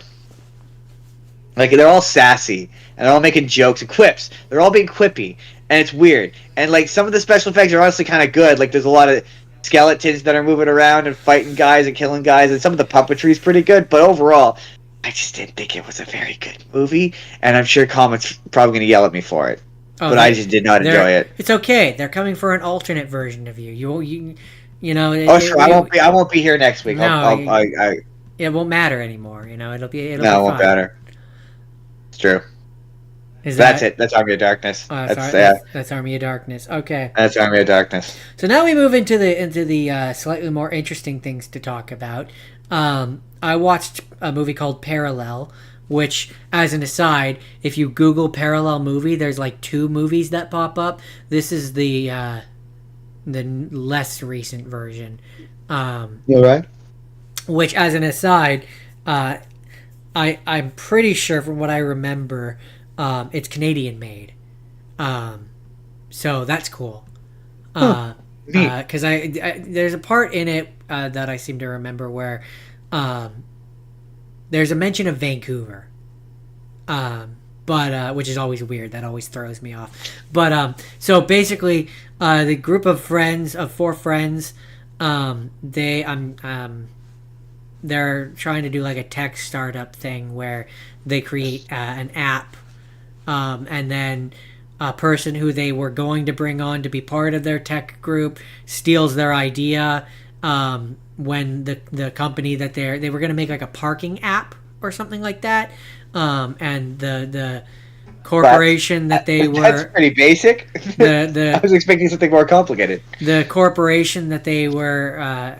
I believe that's what it was. I'm going off memory. Say your parking app. But they wanted to have it. The company that they were going to be doing it for wanted them to have it done in an unrealistic time frame, and the guy that they were going to hire basically scoops it out from under them, and then they're like all like and having like a sad face party.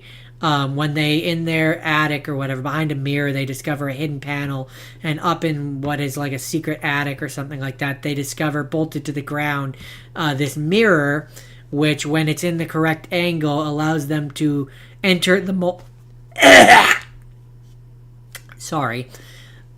enter the multiverse. And so every time they go, and they like it's like when they enter it, so the one guy goes into it to test it, and he's in there for like a long time, like 30 to 40 minutes, and he comes back and he's only been gone for like 20 seconds or something like that. So they ultimately all decide to go in there to this. Not parallel then. It's multiverse. They describe it as multiverse, not parallel. Okay. Then the name is a misnomer then, because that is not parallel. A little bit, yeah. But so every time, and as I understand it, every time they enter the mirror, they enter a different world. Like it's not like it's not the same one every single time. They enter a different version of their world. Gotcha. And so they originally go through the first one and use the time dilation to finish the app in the an unapp or the app or whatever, in the unrealistic time expectations, and come back and barely any time has passed, and they go and they get rich off of it and make money and stuff. And then they have the idea of, oh, well, we can go through to these other worlds and just steal shit and pass it off as our own. So the one guy goes through and he steals technology and he's selling that off. And the one girl goes through and she starts stealing different artwork and like becomes a really famous artist and stuff like that. Meanwhile, there's of course the one member of their party. Oh, and the one guy keeps going through and sleeping with women, sleeping with different women, like one does. And there's the one member of their group who's like against it and is like, what we're doing is wrong and yada yada yada. But they all end up getting rich off of it, and then the one, in order to make the one dude who's being a buzzkill about it feel better, the guy who's been sleeping around takes him into one of the alternate universes and sleeps with this one, I think it's this one guy that they know, sleeps with his girlfriend and ends up getting shot and bleed. Like, so then I'm gonna call him Barry Buzzkill. Barry Buzzkill then brings him back to the main universe, and like he's bleeding out, and the friends are all like, well, we can't call the cops because if we do, they're going to discover our technology, and we don't want them to discover that we can go through the multiverse and yada yada yada.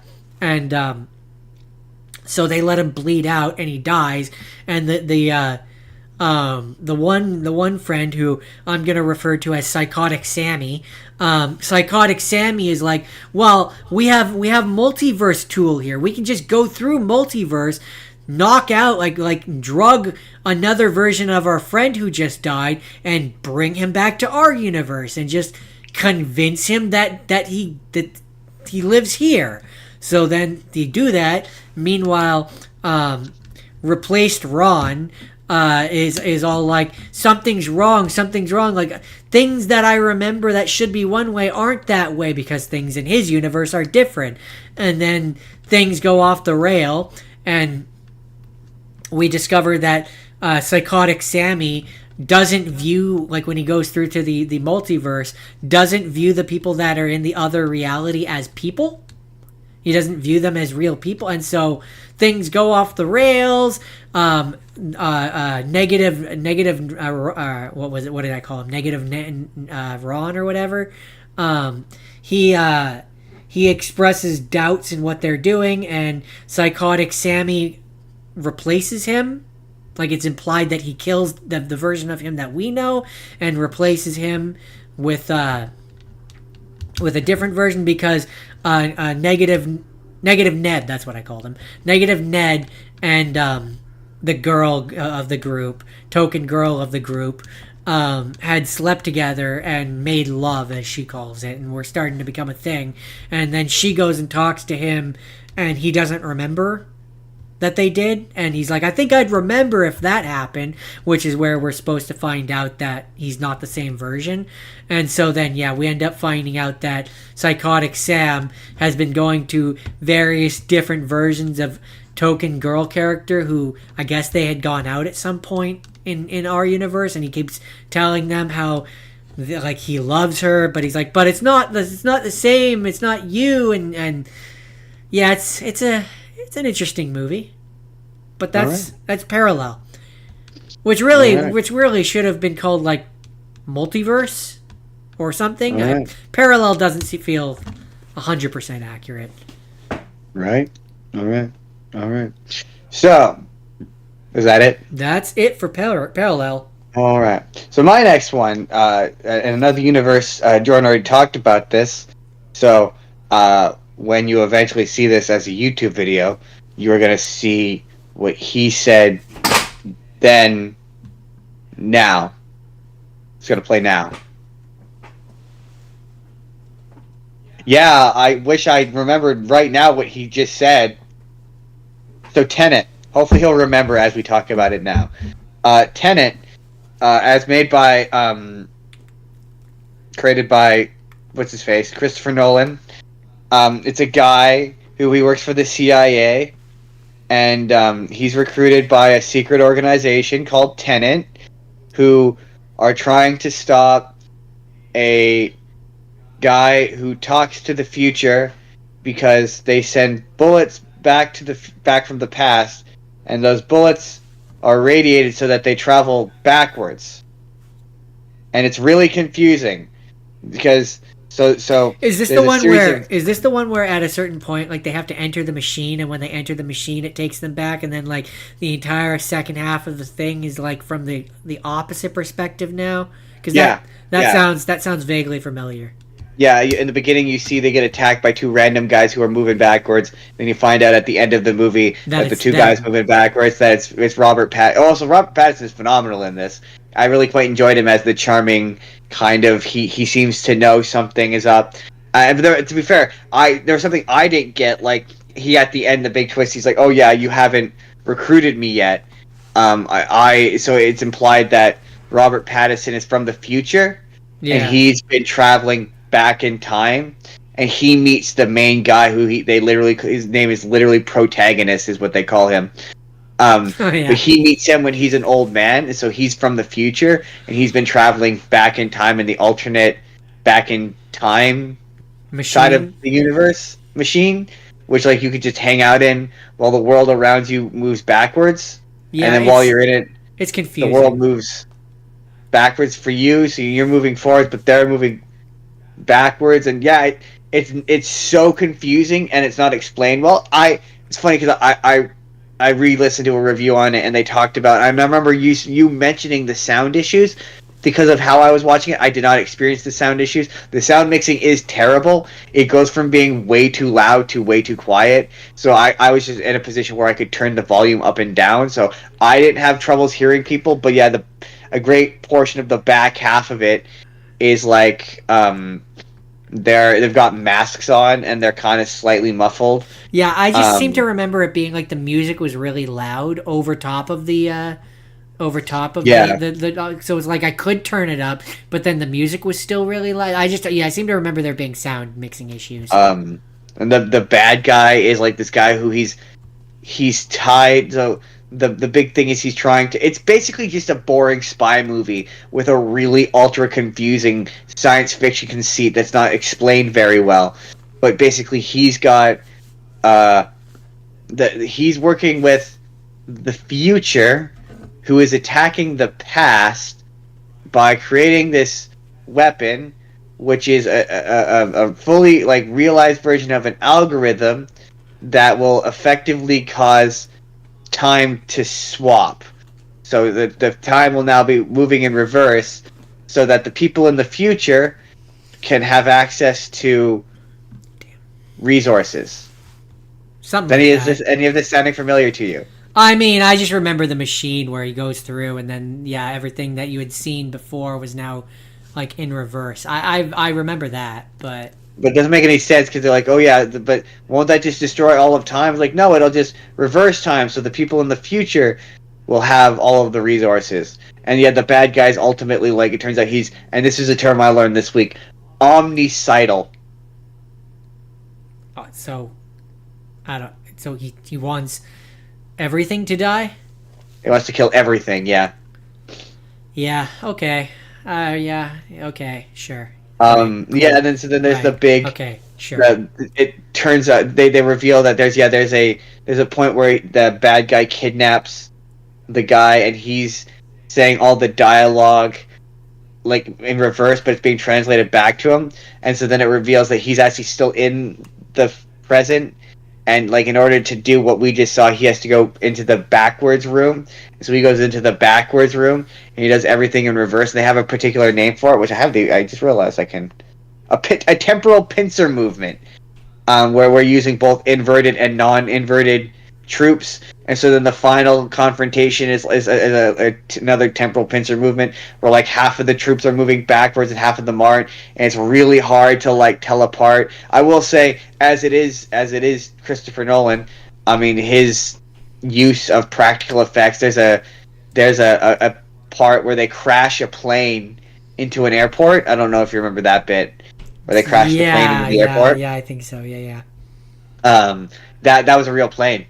Oh, really? I looked it up. I googled it. Yeah, it was a legit. It was a shuttered airplane, and it had been marked for like disposal, basically. Yeah, and they actually crashed an airplane into that airport. Like that's impressive. And there's obviously something like he's a decent director, so technically speaking, his stuff is interesting looking and fun to watch.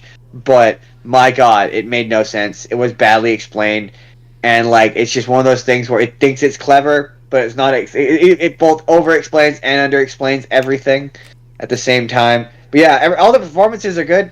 Robert Pattinson, one of two movies I was very impressed with him in this. I was like, yeah, there's something about this that was like, this would be better if, like, it's not coming to me. But yeah, they were always just like, this is all right. It was all right. And I seem to recall you saying a similar thing where it was like, it's really confusing. Yeah. It's really confusing. That's its biggest thing. It's overachieving. Yeah. Well, that's what it was. This movie reminded me a lot of Inception, where this movie comes across like he was like, what if I took Inception and added way more scenes where people talk about planning a heist? Because there's like Inception, there's like 2 scenes where it's them standing around planning a heist. This has like 3 or 4 scenes where they're just planning a heist. And it's like, okay, well, what if we took Inception and made it more confusing? Like that's just what this reads as. It was like Christopher Nolan like saw the script for Inception and went, what if I did more? What if I doubled? What if I like ratcheted? Yeah, if I doubled down on everything that made Inception confusing and explained it even more poorly. That's what this movie is. It's just I was like, it's not his best work. I think it might be better than Interstellar. I think I liked it better than Interstellar. That's just because some of the visuals were kind of interesting looking, but yeah, not his best stuff. Well, all right then. Is that all you have to say about Tenet? That is all I have to say about Tenet. Okay, so moving on. Have you ever heard of the movie Andover? Andover? Handover? No, I have not. Okay, so Andover. So what's weird about this movie, I'm going to jump the gun a little bit here, is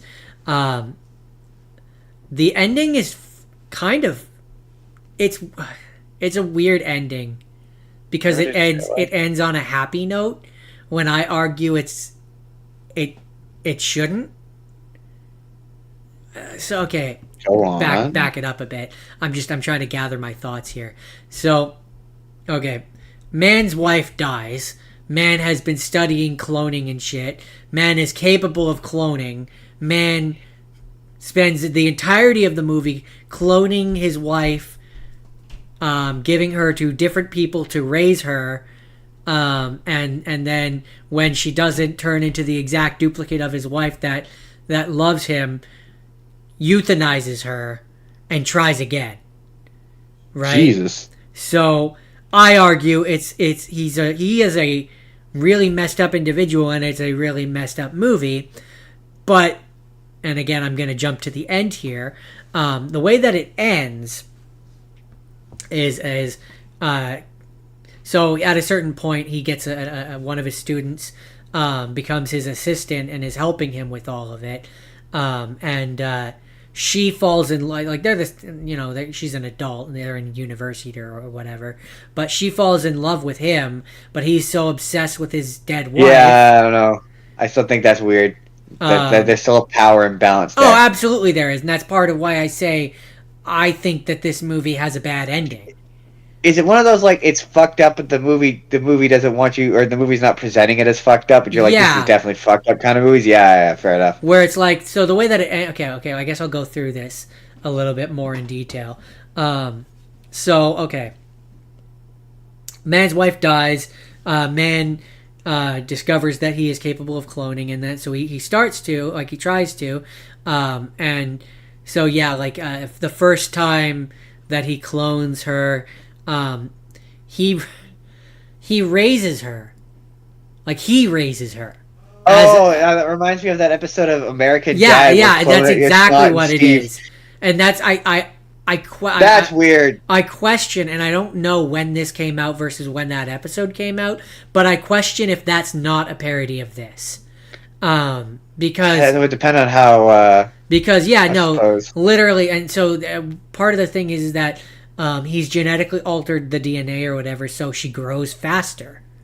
So yeah, he raises her, and when that one grows up, he's like, yeah, I love her, but not like that.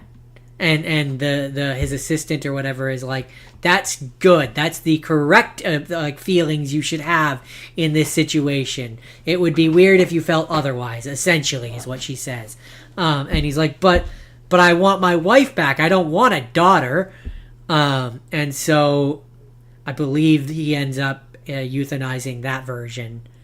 And then another version.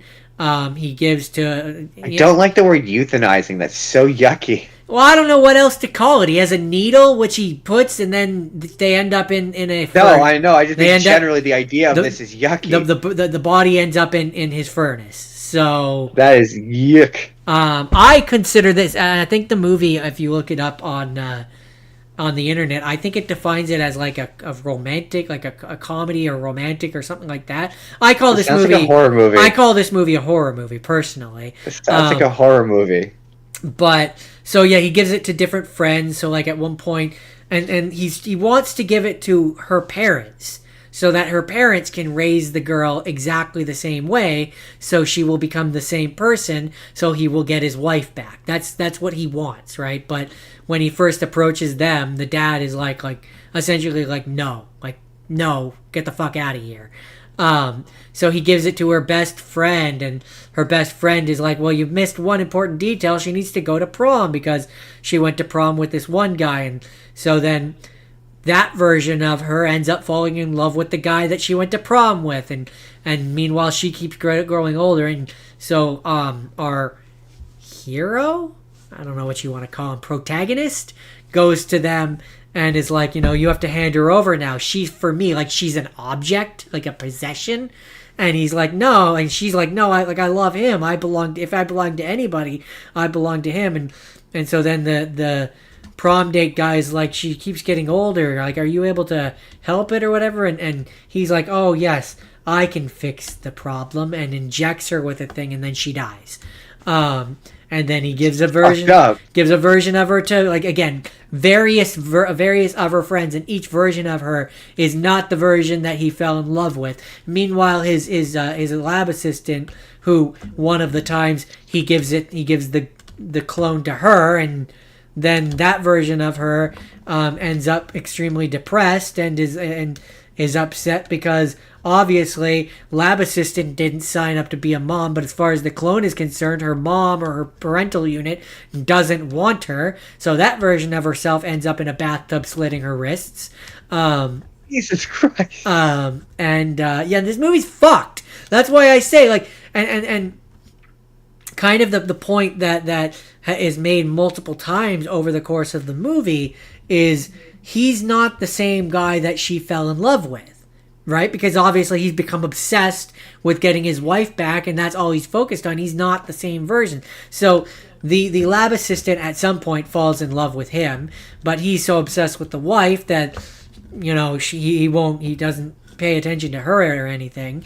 And so at a certain point, she's like, I can't do this anymore. And she sneaks back in. And uses some of his DNA to clone him, and creates a clone version of him, so that she can have the clone version of him to love Canoodle, but it's weird because when you see him later on, he's functionally 5 years old. Like he's dumb, like dumb as bricks. Like, and so it's like, yeah, he's functionally 5 years old, and it's weird. It feels unethical. It's so that's kind of the main point of it is that it is unethical. And so then to make a long fucked up story short, the way that it ends is ultimately. The main character guy is ultimately like, yeah, I have to stop. Like what I'm doing isn't right. I'm never gonna get her back. But he decides to let the version of her that the parents raised again, who doesn't love him, because he's not the version of him that she fell in love with. She is at that point exactly the same, likes all the same things, and is functionally the same person, but he is not the same anymore because of, the obsession and unethical cloning that he's been doing. And it's at that point that he realizes that he actually does care for the assistant, and is like trying to get a hold of her. But, and this is when we cut back to her, and she's like, making out with the functionally 5-year-old version of him in the library. And so he goes there, and they end up together, and the clone version of him and the clone version of his wife end up together, and they end up like running away so nobody can discover that they exist, because if they did, nobody would understand and would want to kill them. And meanwhile, there's been this whole subplot which is completely unnecessary to everything that I've just told you about how the husband, immediately before the wife died, who she did die accidentally, but immediately before she died, he took out a life insurance policy for like $1 million on her. So like there's this entire subplot of the inspector or whatever is trying to catch him in a lie and keep seeing versions of the wife who he thinks is the guy's daughter. And so then it's this whole unnecessary subplot, but he dies, which is why I say it's unnecessary, because it amounts to nothing.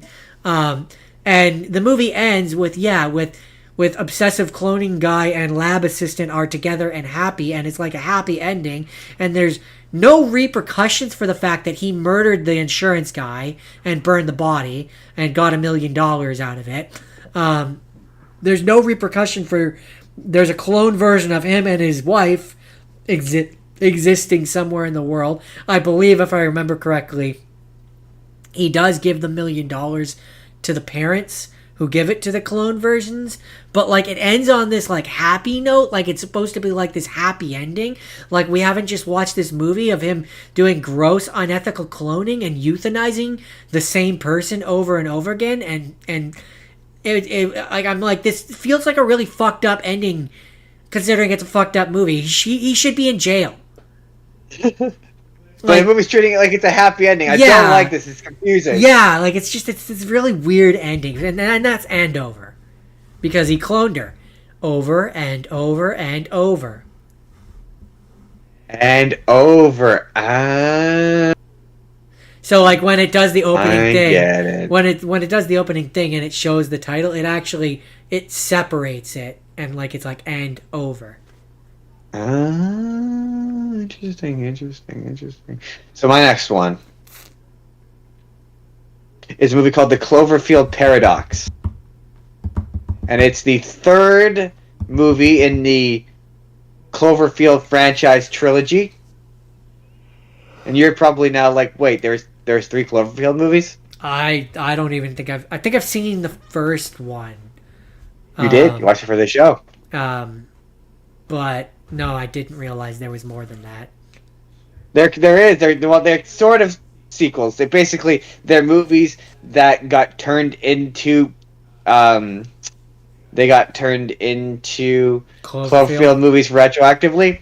So this was originally a spec script that was a completely different movie that they rewrote and added connections to Cloverfield. But basically, this is takes place on a space station that they're trying to use a collider that is so dangerous that they can only use it in space, a particle accelerator that they can only use it in space, and they're doing experiments to try to cure a energy what's the word, crisis, and they turn on this collider, and it accidentally oopsie poopsie teleports them into another universe. Whoopsie poopsie. And so this movie is basically about how they are now in this alternate universe, and all of the colliders and all of the universes all at once tried to turn it on, and it's causing all of the universes to like collide in on each other. So it makes a bunch of horror movie shit happen. So at one point, one of the guy's arms gets like stuck in the wall, and so then the arm, like, the wall disappears along with his arm. So then it makes it so like he never had an arm, and like all sorts of stuff. So like, and Blooper. In the one universe, kinda, yeah. And so in this universe, the one girl who's like the main character, she didn't accidentally kill her family with fire, and so she didn't go on the space station, and so she wants to stay behind so she can warn the alternate version of her to not steal energy, so she doesn't accidentally set her family on fire. And in that universe, instead of the one girl going on the space station, the other girl goes on the space station. And I guess their entrance into the universe caused her space station to crash into the planet, killing the rest of the crew. So she wants to keep the space station from the one from the main cast in her universe, so that they can use it to solve world hunger or whatever. It's not really made especially clear. And then it turns out that them teleporting to this alternate universe caused the Cloverfield monster to show up in all of the universes. And it turns out that these movies are all part of a multiverse. So then the movie ends with they wind up going back to their world, and the guy they're about to go to Earth, and the guy's like, you can't let them come to Earth, there's a big Cloverfield monster here. And then the movie ends on a really bizarre cliffhanger, where it just kind of feels like this movie ended 20 minutes too early. Like there was still one more climax they were going to do, where they fought the big monsters, and then they didn't. That'll be in the next movie. Yeah, supposedly they're making another one that is going to be an actual sequel to Cloverfield. Supposedly. Interesting. And then at the end of that one, a spaceship will appear. Yes. And it'll connect, and it'll be that movie happened at the same time as the one that you just watched, and it'll all connect. You watch, it'll all connect together in a satisfying narrative fashion. I assume it's supposed to be the Cloverfield monster. It sure looks like the Cloverfield monster. I don't know. It's a very weird movie. It was kind of dull. Like, it was meant to be. It was clearly not meant to be a Cloverfield movie, and it's just been jammed into one. But yeah, that's a Cloverfield paradox. That's my final rapid fire. I've now realized. How did that happen? I have two more, and I have a video game I'd like to briefly touch on. So I guess I'll drop one, and we can. How did that happen? Hold on. Are you sure you didn't just forget to input one? 1, 2, 3, 4, 5, 6, 7, 8, 9. Tennant, Cloverfield paradox. 1, 2, 3, 4, 5, 6. We do 9, right? 1, 2, 3, 4, 5, 6, 7, 8, 9. Oh, apparently I've done 10. Oh, you've got an extra one. I've got an extra one. That's okay. I can drop Doctor Strange. Or do I drop Judge Dredd? No, I can drop Doctor Strange, and we could that could be done in a later Marvel episode in another reality, if it ever happens. So, and that works out because I don't have much to say about either. So, Judge Dredd. So I'm not a big Judge Dredd guy, generally speaking. My only real frame of reference are the other movie. So I watched the 1995 Sylvester Stallone movie, and I have seen the 20-something one, 2012, I don't know. I don't remember what. Something like that. The Carl Urban one. Yeah, that one. I've seen that one. That is also not a great adaptation of that universe. And so my only other experience with Judge Dredd is I've listened to go back to Audible. Thanks to Audible, under their free category, at one point anyway, they had a year one. They had 3 different stories from year 1 of Judge Dredd. So I've that's kind of my biggest selling point or reference to it. So then we talk about this one where basically Judge Dredd is framed for crimes of various natures, which are whatever for crimes. But his clone brother, Steve. Sure, we'll go with Steve because I can't remember the actual character's name, breaks out of prison, and he's the one that frames him because the reason why they believe that it's Judge Dredd that did it is because his Peacemaker, the gun that he has, is coded to DNA, and it shows a record that he fired the bullets that were fired in the crime that had been committed, but it wasn't him, it was his clone brother who did it because they have the same DNA, hence why he's able to be framed. So Rico is the character's name. So my one big so he is thing, not the law. Well, no, in the comics he is. That's the thing. Like in the and in the year 1 version that I experienced, Rico and Judge Dredd, they're both clones of this really famous, and I'm not an expert, so I'm cold noting it, but they're both clones of like this really famous judge, so there's like a pressure on them to also be really like good judges, and so a big point in their characters that I understand it is even though they come from the same DNA strand, Milan Down Under, they're very different, and so Judge Dredd is very much a by the books, like everything has to be done strictly per code, I am the law kind of person, whereas Rico, in the stories that I experienced, is a dirty cop. Like he's still a judge, but he's a dirty cop, and so the fact that in this one he's I feel like this is a sequel to a movie that I don't think exists, where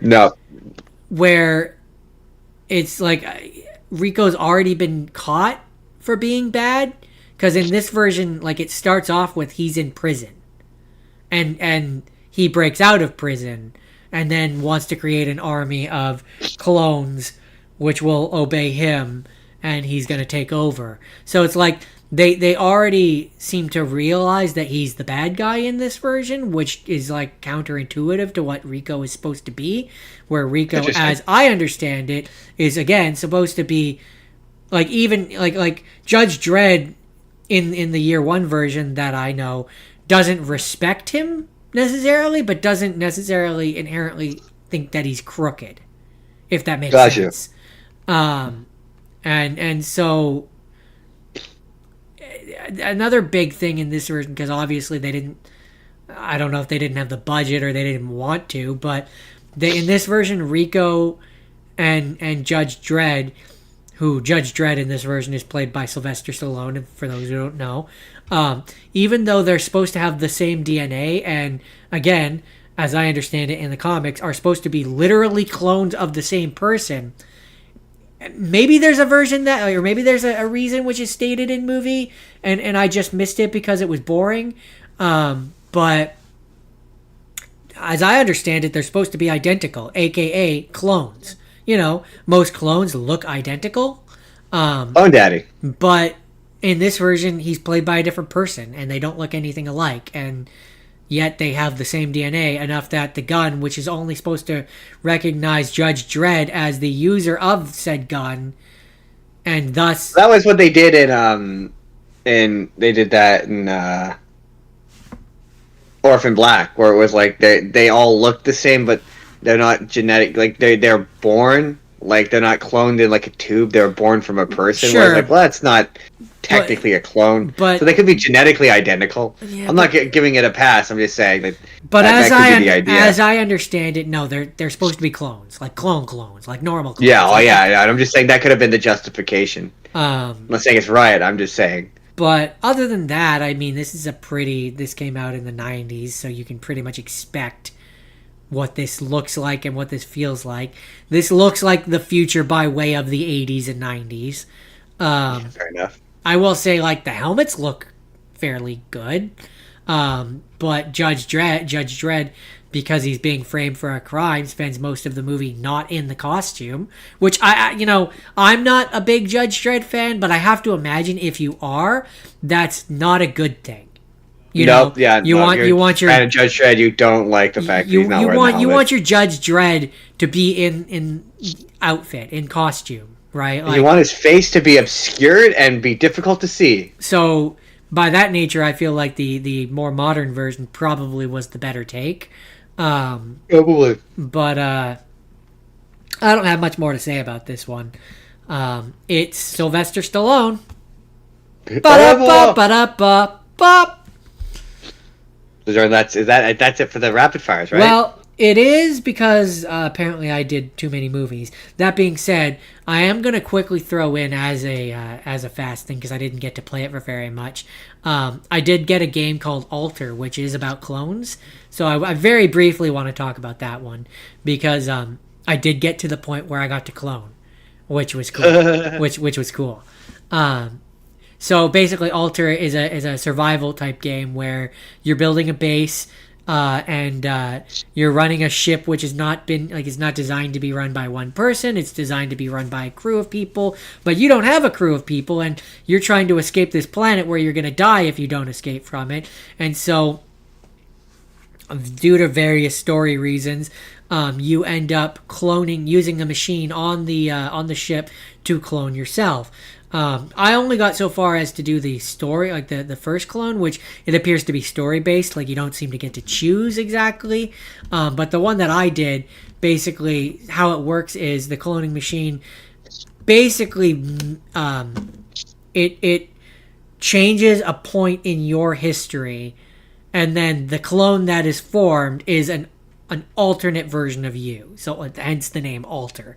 So the version and you can actually go through the timeline of your character and read about his history at like the various points and stuff, and then the point where it changes, you can then go through and read how the rest of the Alter's life played out from that moment that changed, what made them different, what things they went through, how their life is different. So the one that I cloned, the first one that I cloned, your leg's on screen,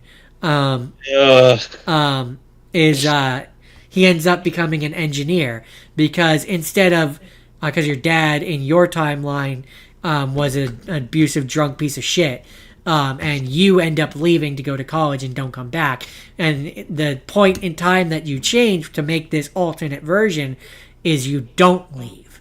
So the alternate version of you stayed, threw his dad out, got to spend a whole bunch of time with his mom, and like his whole life ended up different.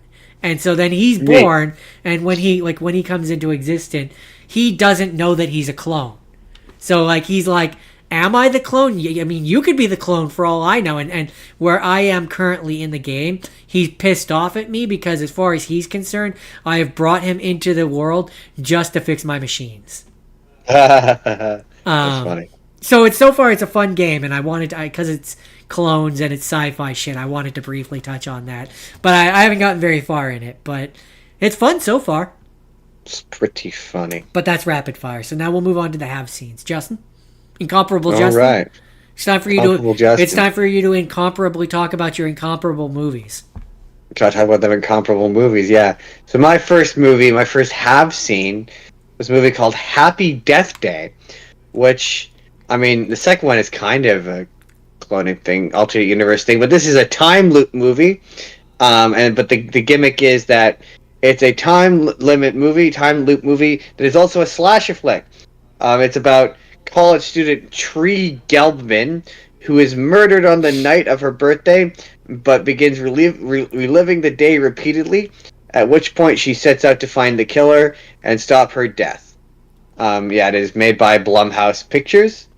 It is followed by a sequel. It grossed $125 million. Wow, that's pretty good. 125 million point five worldwide on a $4.8 million budget. Wow. Came out February 13th, 2019. Huh? Oh, the sequel came out in 2019. This came out in 2017. And it does that time loop thing where the movie starts and you see all the people doing easily repeatable actions because they're going to repeat those actions over and over again. It's going to have that moment where she stands there and she's like, and that guy's going to, fall off the horse. Tree, and then that guy's going to walk car. into that. Yeah. Yeah, exactly. Tree, horse, car. It does that. It is a surprisingly bloody and violent movie, which in a cartoony kind of way, which is fun. All of the surrounding cast is fun. It's obviously really it's a nice movie of it's about her learning to not be such a shit person. What else? Let's look up some fun. Some trivia. Oh, interesting. So the killer is wearing a baby mask. That's the school's mascot. Apparently, it was constructed by Tony Gardner, who is the same man who built the ghost face mask from every Scream film. Huh. It was designed from him personally. During pre-production, he said, I was expecting my first son, and he doesn't know if he just had babies on the brain, or if he was subconsciously scared to become a father. But yeah, he made the baby mask. I said the guy who wrote it, we wanted to play on the tropes of the slasher genre. We said every slasher movie opens up with the mean girl getting killed and the good girl living in the end. Well, he said, I thought, how could I make the mean girl and the good girl the same person? In the original draft, Laurie and Dr. Oh, that's interesting. Oh, interesting. Okay. That's interesting. So originally the story was going to be, because the big twist is that spoilers. Have you seen Happy Death Day? No, have you seen Happy Death Day? I don't think so. Huh. Well, anyway, the one of the people they were originally going to have, because she's cheating or she's sleeping with her professor, and they were initially going to have him be the killer, and they changed it, and that's interesting because in the sequel, in an alternate universe, he's the killer. So they ended up doing it in the next movie anyway. Interesting. Yeah. That's very, interesting. That's so very, the original ending of the movie. That's very interesting. I'm glad you told us that. Thank you. We gotta get that ASMR in there. In the film's original ending, Tree is taken to the hospital after her encounter with Laurie. The doctor instructs Tree to stay away from the pain medication for at least a day due to the extent of her injuries. After he leaves, a nurse comes in and says she's giving Tree something for the pain. Tree informs the nurse of the doctor's orders. The nurse reveals herself to be Dr. Butler's wife, Stephanie, who says it's for her own pain. She then murders Tree in revenge for her husband's affair with the girl. This version was shown in test screenings for the film and was received negatively by the audience, which led the writers to create the theatrical ending, which is that she escapes the time loop. She escapes the time loop, and it's the next day. And it leads to the second movie, which is also pretty good. Interesting, very interesting. That's Happy Death Day. Do you have anything else to say about the happiest death day there is? Not to rush this, but I am at 52% battery life, just so you know. Good to know. Okay. Well, we will start with the fast one then. Clock Stoppers, which this movie is delightfully 2000s. What year did it come out again? 2003, did we discover? I think we Googled this. I think it was 2002. Was it 2002? I'd have to, because I just remember we agreed it was like the most 2000 whatever movie in existence. So 2000s. It's like, right, this is I was like Blink 13, Blink 182, like, you know, Blink 182 is the soundtrack. Fred Stewart is in it. It's so delightfully 2000. The clothes are 2003. It's got the girl from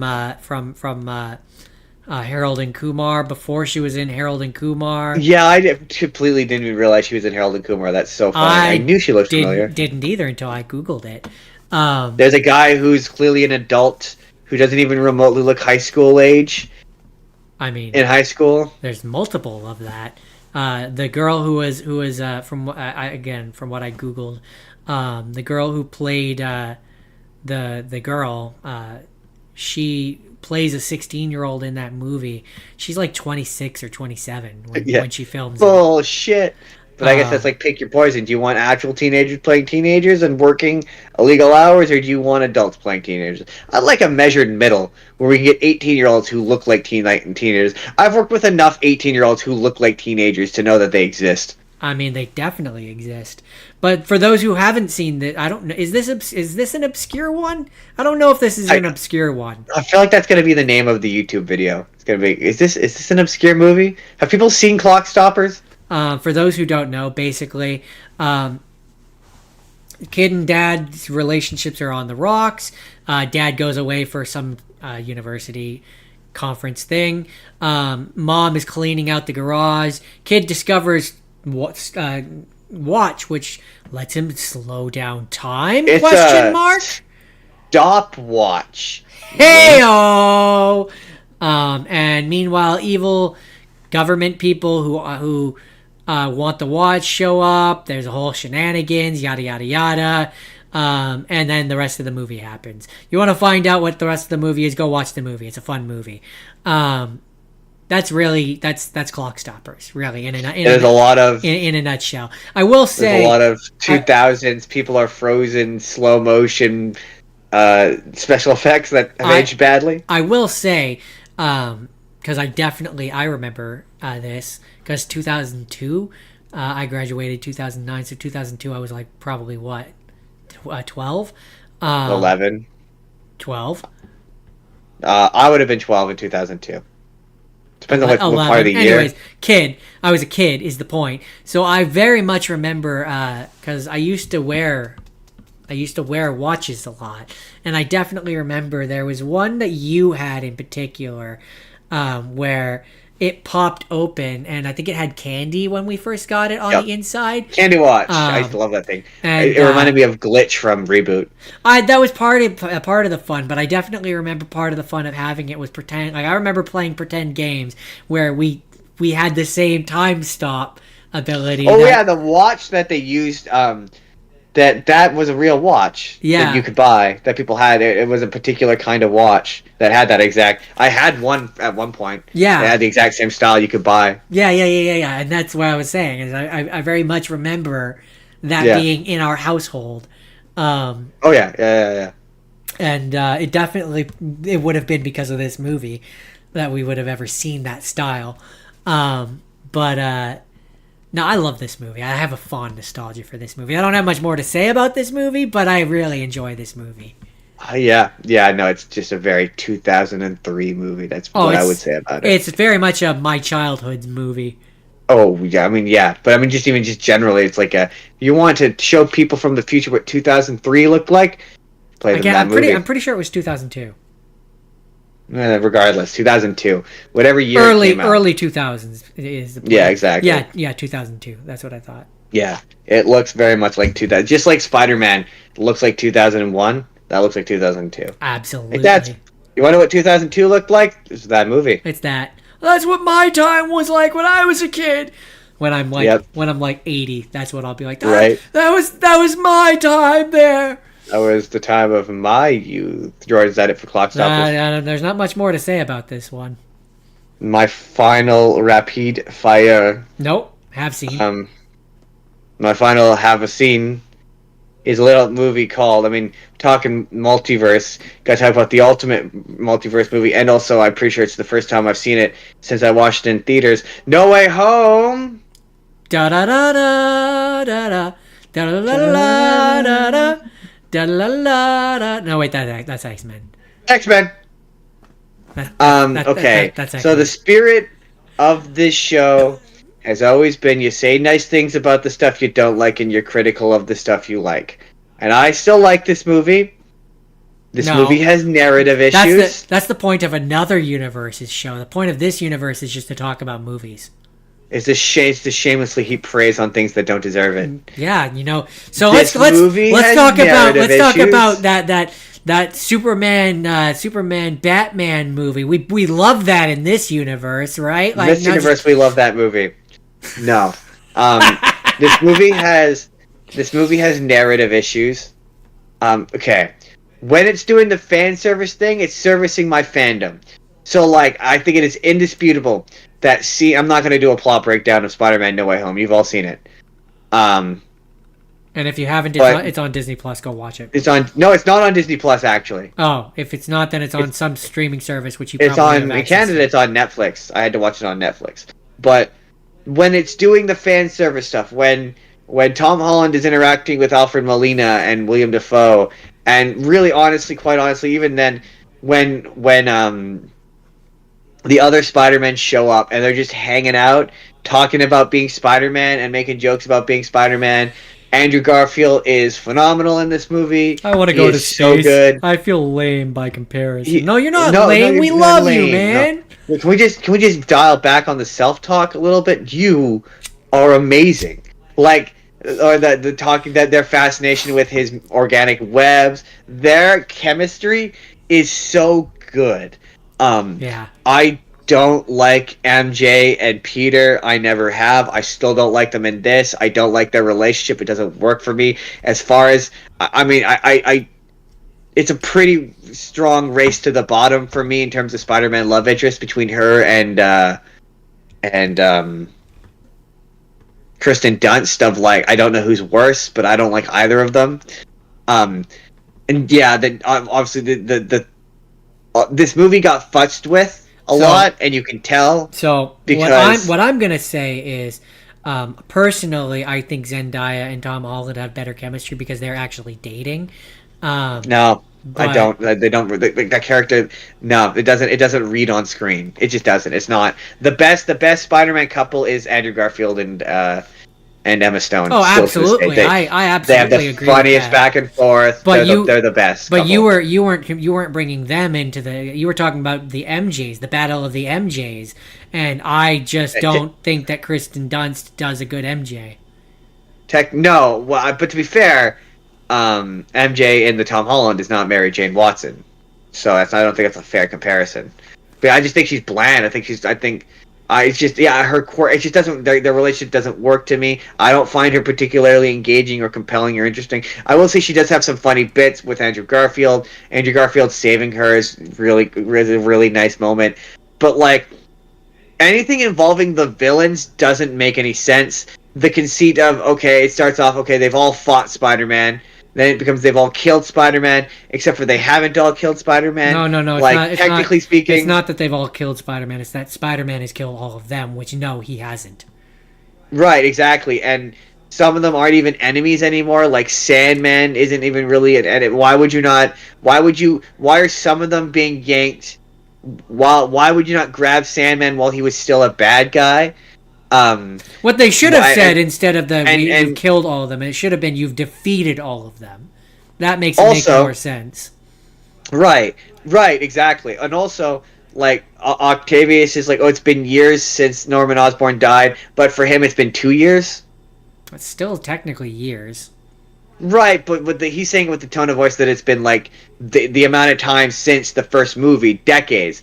But he got yanked right as the sun sank. So for him, in his perspective, Norman only died 2 years ago. Not even. I think it's like a year in between the first and second movie. Like, it's not that long. But I mean, again, if I'm going to be pedantic, not that much of a time jump. It's still been years. Sure, but again, the language still works. The reading doesn't, though. That's my point. And like the movie needs a big climactic fight at the end where Spider-Man fights all the bad guys, but like, so they don't want to Electro in particular, his motivations are messy. Like, he shows up at the end to get the box and he says he wants to destroy the box, but destroying the box would free the spell, which would send them home. So he doesn't want to destroy the box, but he needs to want to destroy the box so Spider-Man can fight him. And it's the same thing with Sandman. He shows up at the end. He's like, "Give me the box, Peter," all antagonistically. But why? He doesn't want Peter to press the button and send them back, but he does because he wants to go back home to his kid. So I'm saying it comes across that this was different, and it was different. Like at one point, Venom was going to show up. Venom was going to be in it, like more than the cameo than he was in it. It was gonna. There's concept art of Tom Holland Spider-Man fighting the Topher Grace Venom, or it was like the Topher Grace Venom and the Tom Hardy Venom being like they were going to be in that third act at one point. So it's a messy script and it's a messy film. So sorry, go ahead. I was gonna say when it works, it's fun. I will not deny that. That money shot of the 3 Spider-Men dropping, or them all hanging out in costume talking together. It's a surreal moment, and it's indisputably cool. Oh, absolutely. It's inarguably a cool moment. But the rest of the movie is like the first act is also. I will say the pacing is okay. Like it doesn't waste it. It spends about 30 minutes with the whole Peter is like the repercussions of the previous film, but it jumps into the multiverse stuff like much quicker than I kind of remembered. So the pacing is way better than I remembered. But anyway, so you were gonna say something. I was gonna say so personally. I would have left, and I understand from a nostalgia point why he's there, but personally, I would have left out. I would have left out Sandman, and I would have had Vulture or one of Tom Holland's villains there instead. Yes, absolutely. Well, Vulture was going to be in this. He's in one of the play sets. There's a play set of the climax, and he's in it. Or like, so I'm just skimming the Wikipedia article. Even if you had wanted to have Sandman there, I still would have, on top of that, had Vulture there, and then like you could have had it be where like Sandman is being reasonable and is making sense and is not being antagonistic, and it's like the Vulture keeps whispering in his ears going like, man, I've been around Spider-Man before. He's never gonna let you, like, he's never gonna send you home. He's never gonna let you go back to your daughter, and like he's like the devil on your shoulder in his ear. Yeah, exactly. That's why he becomes antagonistic. That makes more sense. The whole thing with Sandman is he's easily manipulated. So that could have been a callback to Venom from the third movie. So apparently the first draft of the script included other characters from the Spider-Man and Amazing Spider-Man films, apparently such as Sally Field's May Parker. But the writers felt that too many characters would negatively affect the story. I honestly think that May's Aunt May would have worked. I think, but I would have required a tweak. I think having her show up to help Tom Holland be Spider-Man again, I think kind of maybe would work. And then you could have had written in a line where Tobey Maguire's Aunt May died, and then the 3 of them can commiserate over. But then you'd have to have him interact with Peter. I guess that's why it doesn't work. I don't know that. Well, okay, so. Yes, that could be fun, but if we're talking in the realm of being able to do anything, I also the fanboy in me that wants to bring back every character also thinks it would have been fun if you had gotten post Spider-Man 3 Franco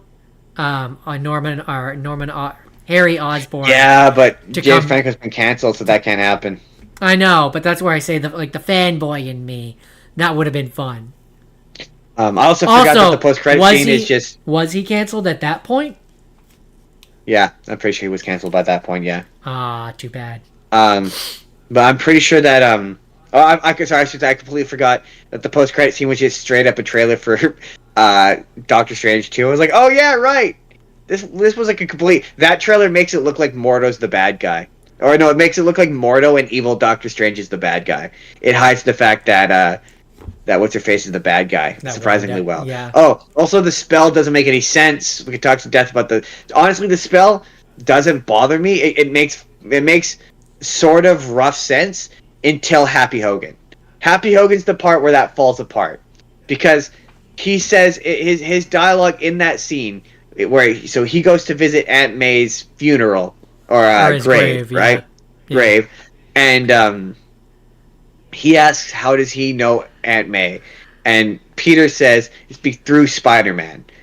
And Happy says, "Same." And then he doesn't reference Iron Man by name, but he says how he also lost another friend and how this was similar.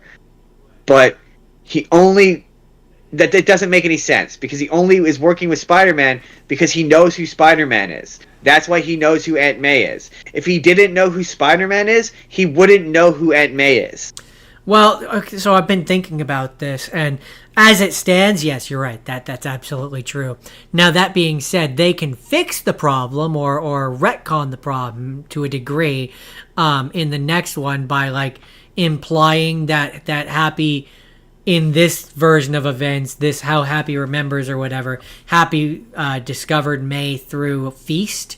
Like, they could retcon it and say that he found out about May, or he found May in a different way. They can fix it. They can fix it, but as you're right, as it currently stands, it doesn't make sense.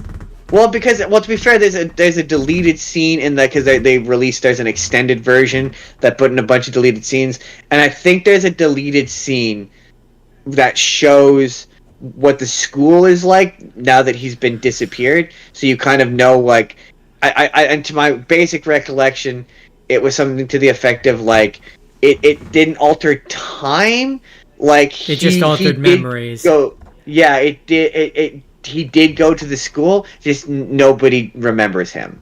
Right. But then also he's got, at the end you see he has his GED book, implying that he was unable to graduate from high school. So yeah, the next movie really needs to iron those out. Also, I think bring back MJ and Ned. Don't bring back MJ and Ned. I stand by that. Don't bring them back. I think the reason why he has his GED book is not because he couldn't finish high school. He didn't finish high school before the spell happened. That's what I'm saying. So it implies that he now doesn't go to that school. So yeah, I don't know. It's not, the next movie needs to explain it. Is all I'm saying. Yeah. Well, needs to clarify things. A little bit anyway. To me, it doesn't need much. It just needs like one or two lines to like wrinkle out. Also, don't bring back MJ. Don't bring back MJ. Don't bring back Ned. Again, I don't do a whole new cast of secondary characters. This trilogy is done. Don't bring them back. I agree with you, but if they at least one movie. But if they feel the need to bring them back, the most I don't want direct contact. The most I want is like he's checking up on them. Yeah, and like watching a cameo at best. Yeah. Like, I don't want them to do that either, but if they feel the need to do something, that's the most I want. We talked about it in the news section in another universe in another episode, but in another time, in another place. Yeah, we talked about how she was in the new script for the new movie, but she was dissatisfied with how much she was in it. The rumor, which implies to me, which implies to me that she was a cameo. She was not in it a bunch, and I'm hoping that she rejected it outright and is not in it. And but to be fair, I don't want a love interest. I did hear a rumor though, that another rumor in regards to the next one, that they are apparently they're doing a ground level story. Apparently the bad guys in it are going to be Scorpion, as played by the guy who's Scorpion in the universe, and I can't remember. Nacho Vargos. Nacho Vargos is coming back to be Scorpion. Yeah, I think it was the same actor. Yeah, that guy. Yeah. He's coming back as the Scorpion. Yeah, apparently that was one of the rumors. Cool. And it was three. There was three main bad guys. It was Scorpion, and I can't remember who else it was. Well, I mean, if you're doing, I want them to do a version of it where it's the version from that animated series where he's a ruthless psychopath. That would be fun. If you're doing Spider-Man, if you're doing street level villains. And they kind of already set up the Shocker, but to me you have I think that was another one. They were going to bring back Shocker. Yeah, like, to me you have Scorpion, you have Shocker, and you have a third one, which I would do a version of Rhino personally.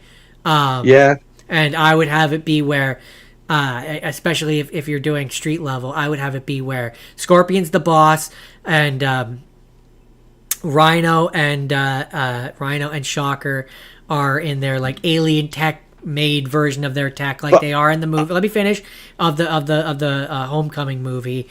and have it be where Dude, it's I like, don't want that. it's been more refined now, so it's like more like a better technology, and have it be where they're running a gang, and that's it. It's straight line. I want them to do the plaid. I want the plaid. I want them to just go full bore and do the plaid. I don't know what. Plaid? Shockers in plaid? Oh, you mean for Shocker? Sure. Yeah, I'd be down for that. I don't want the lame No Way Home version of Shocker. No. I I just more meant in terms of technology. Like that's where the technology would come from. I want an updated version where he has the plaid. That being said, with the Rhino, I wouldn't be upset if they had it where it was a mech suit and they used that alien technology to make the mech suit. I wouldn't be upset with that. That would be okay. That is fair. But that is my final have seen. All right. That's it. So my Spider-Man No Way Home. I got way more out of that than I was expecting. My final have seen is so I watched the show, which is also a book, which is also one movie, but I only watched the show and listened to 2 of the books. I didn't get to watch the entirety of the show, but I have seen the entirety of the show, so do with that what you will. I watched His Dark Materials, which... Yes, I've seen the one movie called The Golden Compass. Yeah, that's based off the first book. This is a better version of that, I'm told. This is a better version of that, but it is definitely an adaptation. So there's distinct differences between this and the book, which it makes sense because there's just certain things which in a book don't translate to like a visible media. So like in the 3rd book, for example, there's a species which are called the Mulifa, where they're basically described as a species which doesn't have a spine and uses a seed pod as a wheel, and they look like a motorcycle. That was obviously going to be very hard to translate into certain things that just don't work on screen. And so in the show version, they're more like cows. Like they're more like a cow-like species. Not cow, elephant-like species. Pachyderm type thing, which is it just makes sense why they would have to do that. The other big difference between the show and the movie, or the show and not movie, the show and the book, is events that happen in the Golden Compass. There's characters that are way more played up in the show than they are in the actual book, and B, there's a lot more because each season has about 8 episodes, and there's 3 seasons, 1 for each book, basically. And so there's, in terms of the show, there's things in like the first season, for example, which are more direct and like stated setup for things that happen in the second story. Gotcha. So, like, for example, there's a character called Lord Boreal, who he is a character in the books, but he's not as much of a character, and they very much expand his character in the shows. So, in the books, he's a character that Lyra sees at a dinner party, and then she doesn't run into him again until the second book, much later into the second book, when she's now in Will's world in a completely different universe. Whereas in the show, it shows how he ends up in Will's universe and the set, like the build up to where he is in the book, basically. So there's a lot of things like that where like it expands a lot more. Sorry for those who don't know, Golden Compass, quick note version, exists in a world where there are things called demons, and the demons they take the form of animals. When you're a kid, they can change into different animals in different shapes, and then when you hit around the age of puberty, they settle into what their final form will be. The demons are later stated to be essentially souls, like they're your soul on the outside. Gotcha. So when they settle, you can kind of get an idea of what the person is like based on their demon. So Lord Boreal's demon is a snake. So you can kind of interpret from that as the reader that he is supposed to be... I know that the girl's is an otter. The girl? You mean Lyra? Yes. Lyra's ends up settling not as an otter. It's or ferret. ermine, I think is technically what it is, which is basically a ferret. But There's a polar bear with armor. yeah, that's Yorick Burnison. And Lin-Manuel Miranda is in the show. He is, and he is also. But he doesn't do it. He is also another character where that's another example of a character who they expand him for the show and give him way more because it's Lin-Manuel Miranda. And I think, and I'd have to double check, but I think Lin-Manuel Miranda. Does he do a big rap? No. But I think he had. I think he had creative input on this show, which is probably why his character had more to do. I understand. In terms of adaptions, it's a fairly good one. It hits all the points, and the things that it changes, I understand why it does. I'd like to. I'm gonna finish it again, just because I want to. But I didn't get to actually finish the show this time around. But again, I have in the past. Overall, I mean, it's one which when I first read the book, I was a kid at the time, and one of the things that it does, which I think is intelligent, even in the show, I think is intelligent, is because the main character is a kid. When it introduces a lot of these complicated things, she doesn't get it, so it's okay that I don't. Right? Like, fair enough. The characters will then take, like, sometimes, like, in certain scenes, will then explain things to her because she's a kid.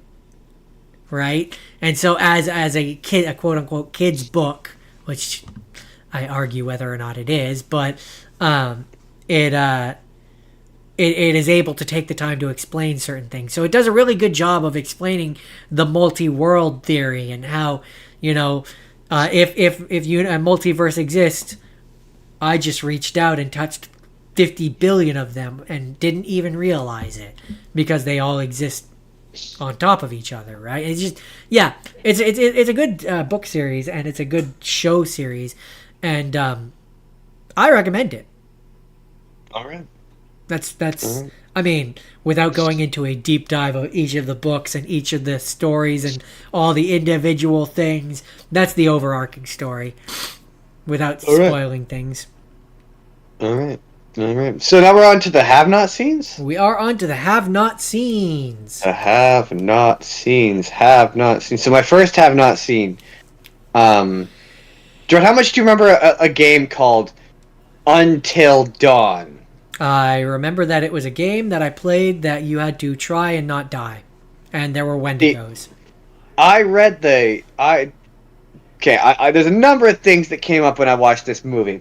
Number one, and this is the biggest, foremost thing, it's an alright movie, but it's not Until Dawn. It doesn't follow the plot of that game. It doesn't have... Okay, I have two theories on this movie. Either this at one point was their next game, and they retooled it to be a movie in the third hour, right down to all the cast were originally going to be in this game, and it was going to be like, the next one of their games after the Quarry one or whatever. Yeah. Or this was a spec script, which had Until Dawn shit tossed on top of it.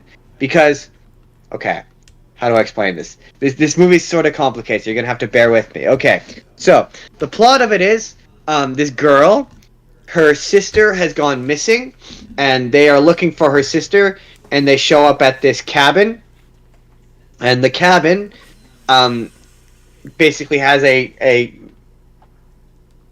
hourglass in it, and there's a bunch of missing people posters, and there's things in this cabin that keep killing them. And every time they all die, the night resets, and they do it all over again. But it's different things. Different things are killing them. So the first thing that kills them is Freddy Krueger, more like a Jason Voorhees type character. At one point, a witch kills them. An evil witch. At one point, the girl gets possessed, and a bunch of ghosts kill them. And it keeps resetting. And they can only reset a certain amount of times. Otherwise, they will and I'm going to have to spoil the ending of this movie. I don't feel guilty doing it because you are never going to watch this. I might have. Give me a chance. I might have. You don't know. The big twist is that the time loop and the ghost house were basically this town which sunk into the ground, killing everybody. And in the first game, the Until Dawn. Yeah. Okay. Do you remember how that game goes? Where it's the guy, sisters disappear, and it turns out that the whole thing is a prank by him to get revenge, and it turns out that the sister turns into a Wendigo. Vaguely. And part of the thing is he's hallucinating. I remember that it keeps cutting to this guy that's doing the interview, and it's... Yes. The psychiatrist. Yeah. The psychiatrist is in this movie. Oh. Played by the same actor, and it's the same character. And it turns out that it's all an evil plot by him to do an experiment that if you go through the time loop 13 times, you turn into a Wendigo. A Wendigo, as they pronounce it in the movie. You turn into a Wendigo. I mean, so this movie is not Until Dawn, is what you're saying. And so that's where I'm like, I had to Google I'm like, maybe I don't know what a Wendigo is. Because he's like, oh, it's the despair, and it's the desperation that turns them into a Wendigo. And I'm like, I don't think that's what a Wendigo is. And so he had basically all these, you see all these missing posters, they all turned into Wendigos. And the sister that they've been looking for, she got turned into a Wendigo. And all the things that have been killing them are manifestations of the girl's negative psyche or trauma. All done by the psychiatrist from Until Dawn. And you're like, oh, this isn't Until Dawn. Yeah, except it is, because at one point you see there's a file folder, and one of the patients is the patient from the first game. The one played by Rami Malek. Okay, but it's still not Until Dawn. So, I mean, it is in the sense that it contains Wendigos, and they're running away from Wendigos in the third act, and Wendigos are after them, and it has a character from that game, and it is technically in the same universe. I hate you and everything that you're telling me right now. So that's where I'm like, my theory is, at one point, this was a game. And the mechanic of the game was that it was the time swap, and that's what facilitated the making choices. That's part of these games, and this character, the professor, would have tied it to the first game, and it would have included. I could believe that. It reads that way because the movie plays like it's a video game. It applies video game logic. None of the mechanics of like how the ghost house actually works are never explained. And it's almost sort of entertaining. Almost like you were meant to collect collectibles, which would have explained it. Yeah. Probably, yeah. It's unclear as to if it's a ghost house that operates independent and he's just utilizing the ghost house to achieve his goal of turning people into Wendigos. One of the deaths is they drink water and they literally all just explode. So how they defeat him is she gives him water and that makes him explode. And then it turns out that he still might be alive at the end. It seems to be hinted so that he's maybe part of the time loop as well. Like at one point they're like, oh, in order to survive, you have to survive until dawn. Like you have to survive the night or become part of it. Again, none of it's explained very well, and it just feels like it was a completely separate movie that they tossed the Until Dawn shit onto. Or like I say, this was their idea for their next game, which it would have been a far more interesting and better game than it is a movie. And then okay, that's not completely fair. That's not to say it's not entertaining. It is incredibly violent in a cartoonish fashion. So if you like seeing people explode like they're mist or paste, or you like seeing some Jason Voorhees style serial killer slice them in half, it gets to be a kind of slightly upsetting because by the third time you see them all get slaughtered, you're like, yeah, this kind of is not fun anymore. I understand. Yeah, it's not a bad movie. I don't think it's a bad movie. It's a pretty fun homage to horror slasher flicks. It's just not Until Dawn. It just, to me, from what you're describing, yeah, it just feels like it would be received better if it didn't have that name on it. If it had just a different, like 13 tries or something like that, something different. Yeah, but that's probably what it was. It was probably a spec script. So you probably don't know what a spec script is. Spec script is just a script that's written by a writer to show what they can do, that like a studio will just buy. And sometimes they'll buy these scripts and they'll rewrite them. So like I can't think of a good example, but they'll rewrite them. Like a famous actor or director or whatever will buy them and then rewrite them with a few extra details. Later on, I'll find a good example. I'll tell you what it is. I could believe this is one.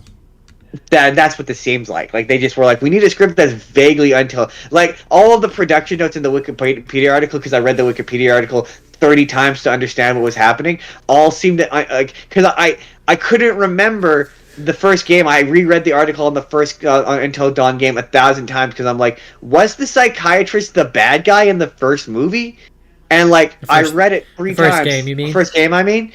And no, he's not. He's not the bad guy. He's just a hallucination. This is the thing that reveals him to be a bad guy. And I'm like, what? Tone and execution. If it's supposed to be in the same world as the first game, it makes the first game more confusing. Right? Like, if you remove the psychiatrist character, this in tone and execution minus the ending reminds me a lot of Cabin in the Woods. I could see why you'd say that. Where it has the potential to be a really funny, really irreverent kind of horror movie, but because it's trying to be associated with Until Dawn, it just is confusing. It doesn't work. Yeah, but that's it. That's Until Dawn. I absolutely see the comparison.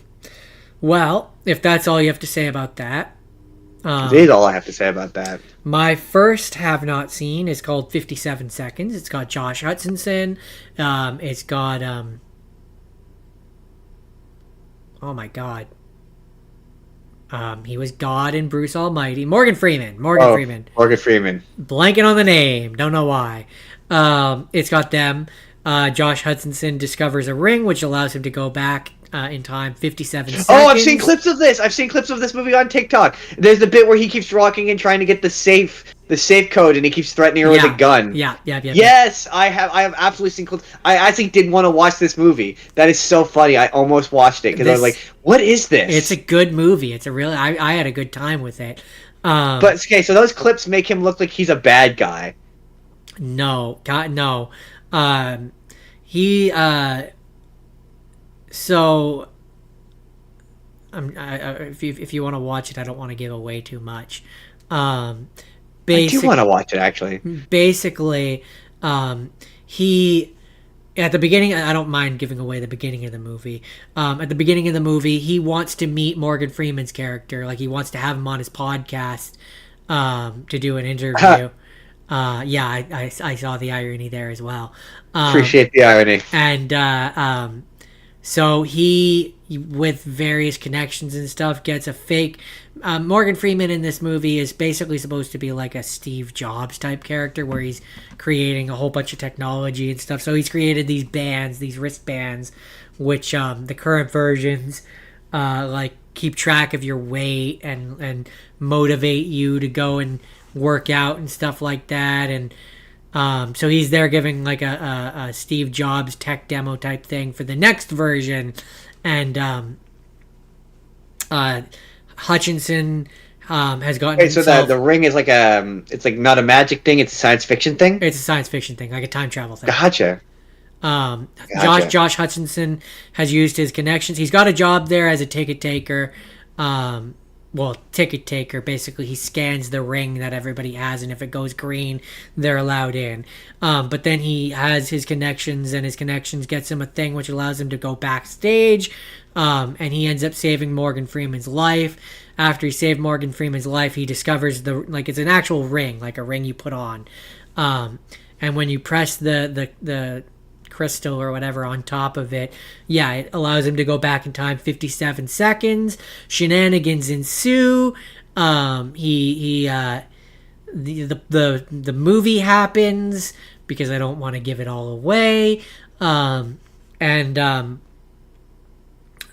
He learns a lesson by the end of it, and it's your pretty standard main character learns a lesson and ultimately becomes a better person story. But I had a good time with this one. I actually really enjoyed this one. I enjoyed it much more than I did Deja Vu.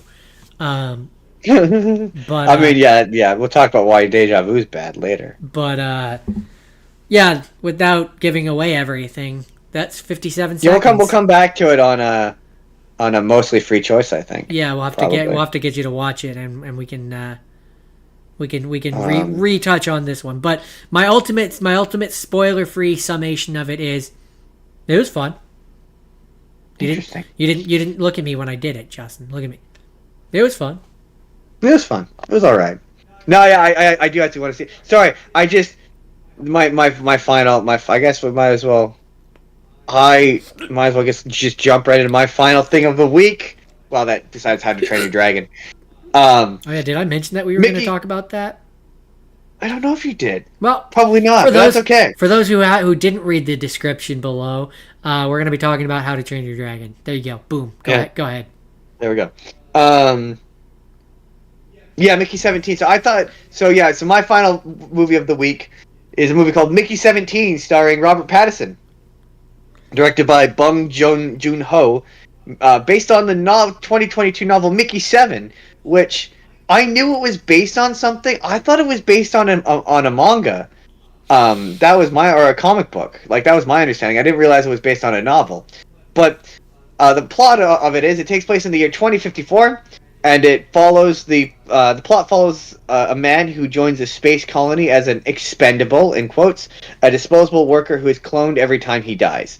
So yeah, he's brought onto this sort of space colony. They're trying to escape Earth, which is dying, and yeah, he is trying to escape Lone Shark, who his friend, played by Stephen Young, I think his name is. I seem to remember it looked like a good movie. Yeah, and he winds up on this space colony that's traveling to this ice planet Niflheim, and he has a girlfriend. Niflheim, like your standard Norse mythology Niflheim. I assume that's where the name comes from. Yes. Yeah, he joins as an expendable. He signs up not knowing what he is. It's a controversial job that involves dealing with extremely dangerous tasks. Each death resulting in a new clone of him being restored with restored memories by creating through a process called reprinting. But every time Mickey comes back, he's different, and so he is now on the 17th iteration of himself, Mickey 17. Mickey 17 dies, or you think he's about to die, by being eaten by a bunch of the native creatures on this planet. And a great chunk, it's a 2.5-hour movie, and huge chunks of it are just backstory and exposition. It's just a lot of Robert Pattinson as Mickey 17 telling you what happened, and his voice as Mickey 17 is really funny because it reminded me a lot of, it's him kind of doing a combination of Steve-O and Steve Buscemi is kind of the voice. And so he thinks he's about to die, and then the creatures don't eat him. They, in fact, heal him and send him back to back to the ship. Like, they kick him out, and he's mad. He's like, what the fuck, basically? Am I not good enough to eat? Like, am I not delicious? Do you not want to eat me? And he goes back, and it turns out that he has it similar to that movie Moon, where it turns out that they have cloned Mickey 18. So Mickey 18 is there, but Mickey 18 is not like Mickey 17. Mickey 18 is a psychopath who just is willing to just... So they both decide that... You find out through a series of other flashbacks that this technology, this reprint technology, is banned on Earth because the guy who you're not allowed to have multiples exist. It's called the multiple law, because one of the guys who created the technology cloned himself a bunch of times, and it turns out that he was a serial killer. So he cloned himself so he could kill homeless people and then have an alibi. So he cloned like a bunch of multiples of himself and killed a bunch of homeless people. So as a result, you're not allowed to have multiples. So the fact that they have multiples is a no-go. And they initially they decide that they're gonna try to hide it or whatever, and the friend shows up, and Mickey 18 wants to murder him because he's like, yeah, he's the reason we're stuck like this. Like he put up all these loans he put it all in our name, so we got blamed. It's all on us basically. So he tries to kill him, and Mickey 17 stops him. And they settle whatever. He goes back to the girlfriend, and the girlfriend discovers that there's two of him, and she's like, twice the Mickey, twice the fun. And another girl who has also had a crush on Mickey is trying. He's like, oh, yeah, you can have Mickey 18, I'll take Mickey 17, we'll split it. They eventually get busted, and they're about to be executed. And in the meantime, the local creatures are trying to get into their little space station or whatever, their little fort or whatever. And they get in, and they attack the leader, who we'll get to the leader in a second. And they wind up capturing the baby of this creature so that they can study it. And where was I going with this? Yeah, so they eventually develop the technology so they can talk with these creatures. Oh, the bad guy. So the bad guy ultimately, it's one of those things where I thought it was based on a manga because a lot of the plot of this happens over montage, which it being a novel also kind of this makes sense, where it feels like this is like 2 or 3 episodes that have been condensed into 15 minutes or 5 minutes of movie. Yeah. Where it's like this feels like it's more expanded upon. Yeah. Where it felt like I was missing details. And so Mickey 18 also has an entirely different voice. It's an entirely different character. Robert Pattinson doesn't. He's Jake, our friend of the podcast, Jake. He said in his review that Robert Pattinson's the best part of this. He genuinely is. His performance is phenomenal. But sorry, the bad guy. I keep beating around the bush. The bad guy's Mark Ruffalo, and he's just Donald Trump. like legit. He's. I'm literally, when we're done here, I'm gonna play you a clip of it because he's doing the voice. He's doing this. He's doing the voice where he's got to do the thing. And he's got to talk about the thing. He's got a really awful fake tan. Like he's like the commander-in-chief, and everyone is fanatical and treats him like he's this god, even though he's an idiot. Like he's literally wife. So he's Donald Trump. He's Donald Trump. He's literally just Donald Trump, and it's a horrid impression. It's not a good impression, and it pulled me out of the movie immediately because I'm like, oh my god, this movie's trying to say something about Donald Trump, and all it made me do was go, oh my god, we're gonna have to put up with a decade of movies and television that have Donald Trump in it. And it was like, oh my god, it's clearly like Mark Ruffalo has a thing against Donald Trump, and he thinks he's doing something with his performance, and it's distracting and it's awful because like this character is, and I don't know if in the book if the character is written to be Donald Trump or if they've just written him to be Donald Trump for the movie, but he's Donald Trump. Like the movie ends where he wants to meet.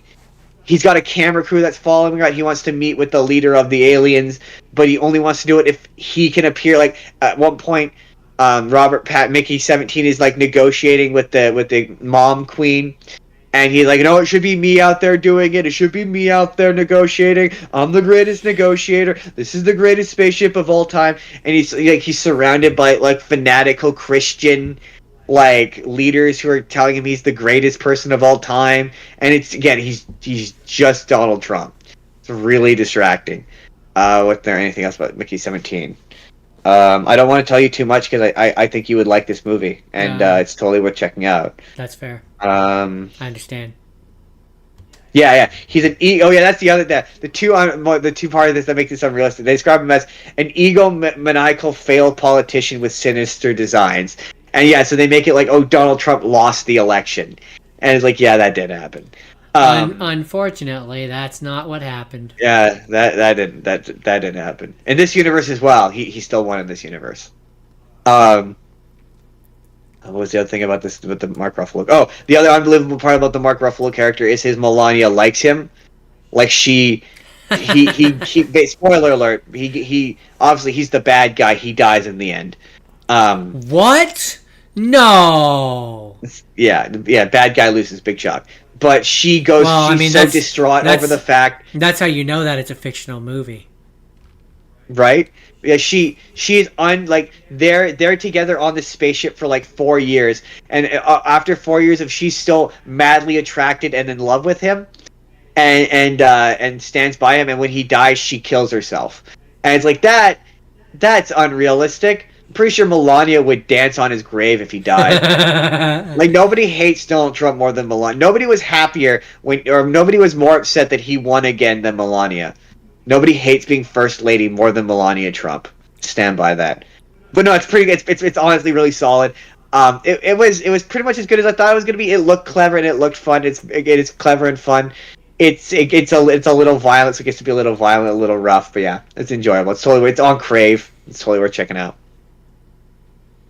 That's Mickey 17. That's my last movie. What's your final movie, Jordan? Well, my final one is called Deja Vu. Have just enough juice to talk about How to Train Your Dragon.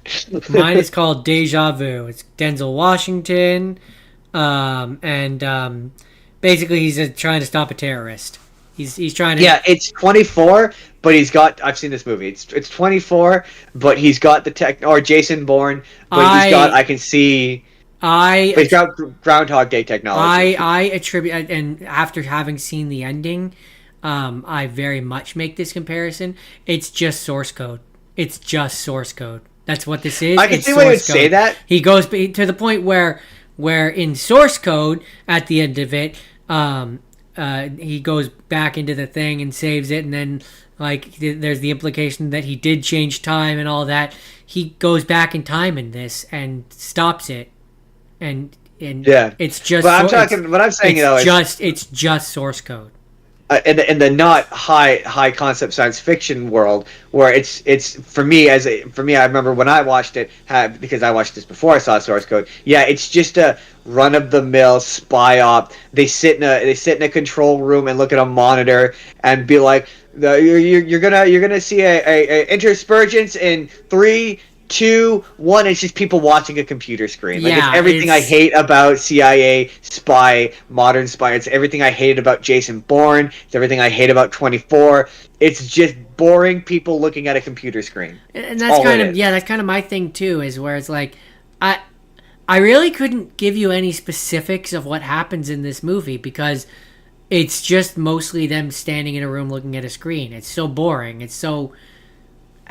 Forgettable. To be fair, I'm pretty sure that movie is not well received for that exact reason. I could see that because my biggest descriptor of this movie is forgettable. It's forgettable. Yeah. Just aggressively forgettable. It's one of those things. I think it like in retrospect, it's like again, it's just because to be fair, he did Denzel Washington did a series of those kind of movies in like the 2000s where it's just an espionage movie, a generic espionage movie that I will give him credit. I do remember he elevates it. Like, he's quite good in it, but he's like the best part of it. Sure. And like when it does do the time travel stuff, like the actual time travel stuff, it starts to get interesting, but there's just not enough of it in there. Yeah. I mean, I remember the deja vu technology itself was like, oh, this is not uninteresting, and in a better movie, this would probably be better. Yeah, that's kind of my thing. It's fine, I guess. Before I watched this one, I had just watched 57 Seconds, and that's way more fun and interesting. So, like, fair enough. Had I watched Deja Vu first, maybe my opinion would have been kinder. Yeah, that's totally fair. Hard to say, but because it came after 57 Seconds, I was just like, this is boring, and I kind of just wanted to be done. Right. But I don't have. Is that it? I don't have much more to say about that one. That was Deja Vu. So now I guess we got to talk about our 4DX experience for How to Train Your Dragon. It's time for a big review of How to. Okay, Jordan, let's do that. It's really funny because Haley, she messaged me this morning because I made a video about this, and she was like, no spoilers. And so, okay, we'll do the spoiler-free version right now. Okay, you ready for the spoiler-free version, Jordan? Have you seen have you seen How to Train Your Dragon, the 3D animated movie from 2013? Why, yes, Justin. I have Jordan, seen. it's literally exactly the same movie. Oh, so you're saying there's really nothing different that I need to worry about spoiling then? It follows. I mean, there is what you're saying is it follows all the same major beats and points that the original did, and any changes that are in there are so minor and microscopic that they really amount to nothing. Absolutely. I mean, the only difference is that it is 30 minutes longer, and there have been scenes that have been interspersed without to bloat this out to 30 minutes longer, and it feels 30 minutes longer. Because you're like, man, it sure feels like this movie should be over by now. Because you've seen the original. I was going to say 30 minutes shorter to justify them having made this thing. That's why those scenes exist. There's no other reason. There's no artistic reason. There's plot details that they've added to expand the universe. Like, okay, number one, this has been made by the guy who made the original. So the guy who directed the original animated movie directed this. So any changes in this exist to expand, not change. So, like, there's an additional change of, like, now there's a reasoning for why they all live in Burke. Like, they don't just organically live in Burke and the dragons attack them. They're now all dragon hunters who have come from different tribes, who have now merged into a single tribe that lives in Burke with the explicit intent to hunt dragons. At least that's how it reads, because to the movie's defense, I realized about 10 minutes into it, I didn't remember nearly as much about How to Train Your Dragon as I thought I did. Because when it was Stoic being like, and you're the tribe from this tribe, and this is what your tribe brings to the tribe, I was like, was this in the original? See, no, I do remember, and I was like, no, this wasn't in the original. Like the stuff where it's from the original, I was like, oh yeah, no, this is a fairly here's what I'll say. If you're going into these remakes wanting it to be an accurate, and that's where I will give it praise, because it's calling itself a remake, and it is remaking it. It is remaking. I would say it's a recreation more than it's a remake. It is. Well, no, I wouldn't call it a recreation. A recreation implies that there's something new to it. A remake implies that you are one-to-one remaking the original. Okay, but it is a remake because there is new stuff in there. It's just so, like, but it's borderline a recreation. It's borderline a recreation. I would still classify this as a remake. I would. Funny enough, all those live action Disney, those I would call recreations, because there is enough different things in there that aren't just one-to-one that I would call those recreations. Right. What I'm saying is is a recreation. Or this is a remake. Well, but a recreation is exactly the same, though. You're recreating it exactly the same. A remake is you're trying to interpret it in a different way. Like, but to be fair, scratch what I've said and reverse it then. Yeah, what you're thinking is the reverse. But I would say your initial assessment is right. There's too much here that's different for it to be an exact. That's why I say it's borderline a recreation, because it's not totally a recreation. There is some line reads in there, like I saw a person say this, and I agree. When the actor who is playing Hiccup is not trying to do Jay Baruchel, when he's trying to do his own thing with this character and trying to make this character his own, like trying to make him a bit like his style of humor is a bit less in your face. It's a bit more subtle. Like, my favorite line interaction in this movie is the bit where it's him and Stoic, and he's like, "And we've killed thousands of them." Like, I like that's a change in the line read to be different. Like, that's trying to be different while still trying to retain it being one-to-one. Now, I will say, in that regard, to go back to your discussion of different line reads, I don't mind the different line reads in this movie. Quite frankly, I had fun with this movie overall. Yeah, it's way less like, I didn't have any major issues. It's the least egregious version of this, I would say. But it's just because it's my one thing is that I doesn't justify its existence.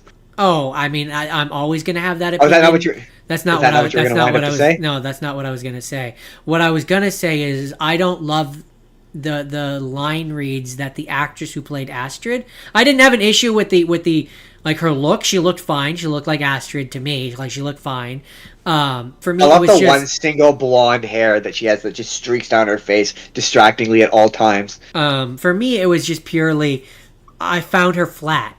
Like I found her very. She's not, and this is gonna sound ironic enough. Ironic. She's not animated enough, and like even the new Hiccup comes across as animated. The new Gerard Butler in the live version of Stoic comes across as animated. Like He's bad. Most of the characters come across as like a combination of realistic and still like you can be animated and not be animated, if that makes sense. I get what you're saying. So my counter to what you're saying to that would be that when you're doing I think she's in a different movie.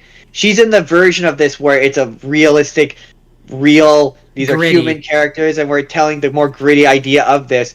And the other people are in a cartoon, and that's what doesn't work for me. Like the only reason to why would you make them cartoony?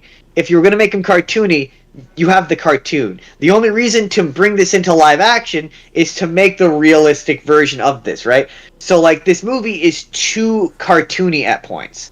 Like you've got Aster trying to be semi-serious, and you've got Hiccup trying to be semi-serious, but then you've got I wish I could remember the actor's name, but Fish Guts, the guy who knows everything about dragons, where he's comedically big, where he doesn't look like a real Viking. Like, people are like, Astrid doesn't look like a real Viking. He doesn't look like a real Viking. And then there's just certain things that, when this movie is trying to just do shit from the original movie, it doesn't work because this isn't a cartoon. You know what I mean? Yeah. Like there's moments that, like Stoic. Gerard Butler is ridiculous in this movie because they're trying to make him look as big as he does in the big thing in the original cartoon is Hiccup is supposed to be tiny and he's supposed to be smaller, but you can't convey that. Fish Legs. Fish Legs is played by Julian Dennison. Yes, he's the guy from Deadpool 2. Julian Dennison. That's the actor's name that you're looking for. But yeah, there's certain things that work in cartoons that don't work in real life. So Hiccup is tiny compared to Stoic in the animated movie because it's supposed to represent how you see your parents as bigger. But in the live action, the guy playing Hiccup is more or less the same size as Stoic. Like, they're roughly the same height. I think he's at best a head taller. So they try to lampshade that by having Stoic wear really comedically gigantic jackets to make him look bigger. But then there's moments where he takes off his jacket and he's the same size as Hiccup. So there's scenes where, like, it's the same scene from the cartoon where Stoic pats him on the back and sends him flying that looks weird and ridiculous because they almost it looks needed like a cartoon. They almost needed to downplay the physical aspect of what makes them so different and, like, upplay in this realistic version that you're talking about. Need to upplay the Stoic has a big personality, like he has a great feel, like exactly. And like Gerard Butler's got some decent line reads, and there's some decent moments towards the end that were working for me. And like fundamentally, it's How to Train Your Dragon. It's I like How to Train Your Dragon. Right? This is not a bad movie. It's a there's elements that make it it's a movie that doesn't work. It doesn't mean it's a bad movie. Like, for example, well, I mean, there's no way. The thing is that there's empirically no way to say it's a bad movie because it was a good movie when it was in 3D, and it's largely just the same movie. It is a good. It looks bad. The structure and bones of it are solid, and they are tried and tested and true to be solid because it was a widely successful franchise, which spring-loaded multiple movies and shows. So yes. This is based on a thing which is very successful. So it was always going to be successful in that regard. The question is not whether or not the story of it is successful. The question is whether or not it translates to live action or whether it is even necessary to translate it to live action. Are they changing the medium enough that it warrants this transformation? Right. And I don't think it does. No, I completely agree. Because, there's moments where it's too cartoony, and it defies. So like when a cartoon character gets thrown into the air and flips around 30 times and then lands safely, you're like, it's a cartoon. It's cartoon logic. I'm not questioning the cartoon logic.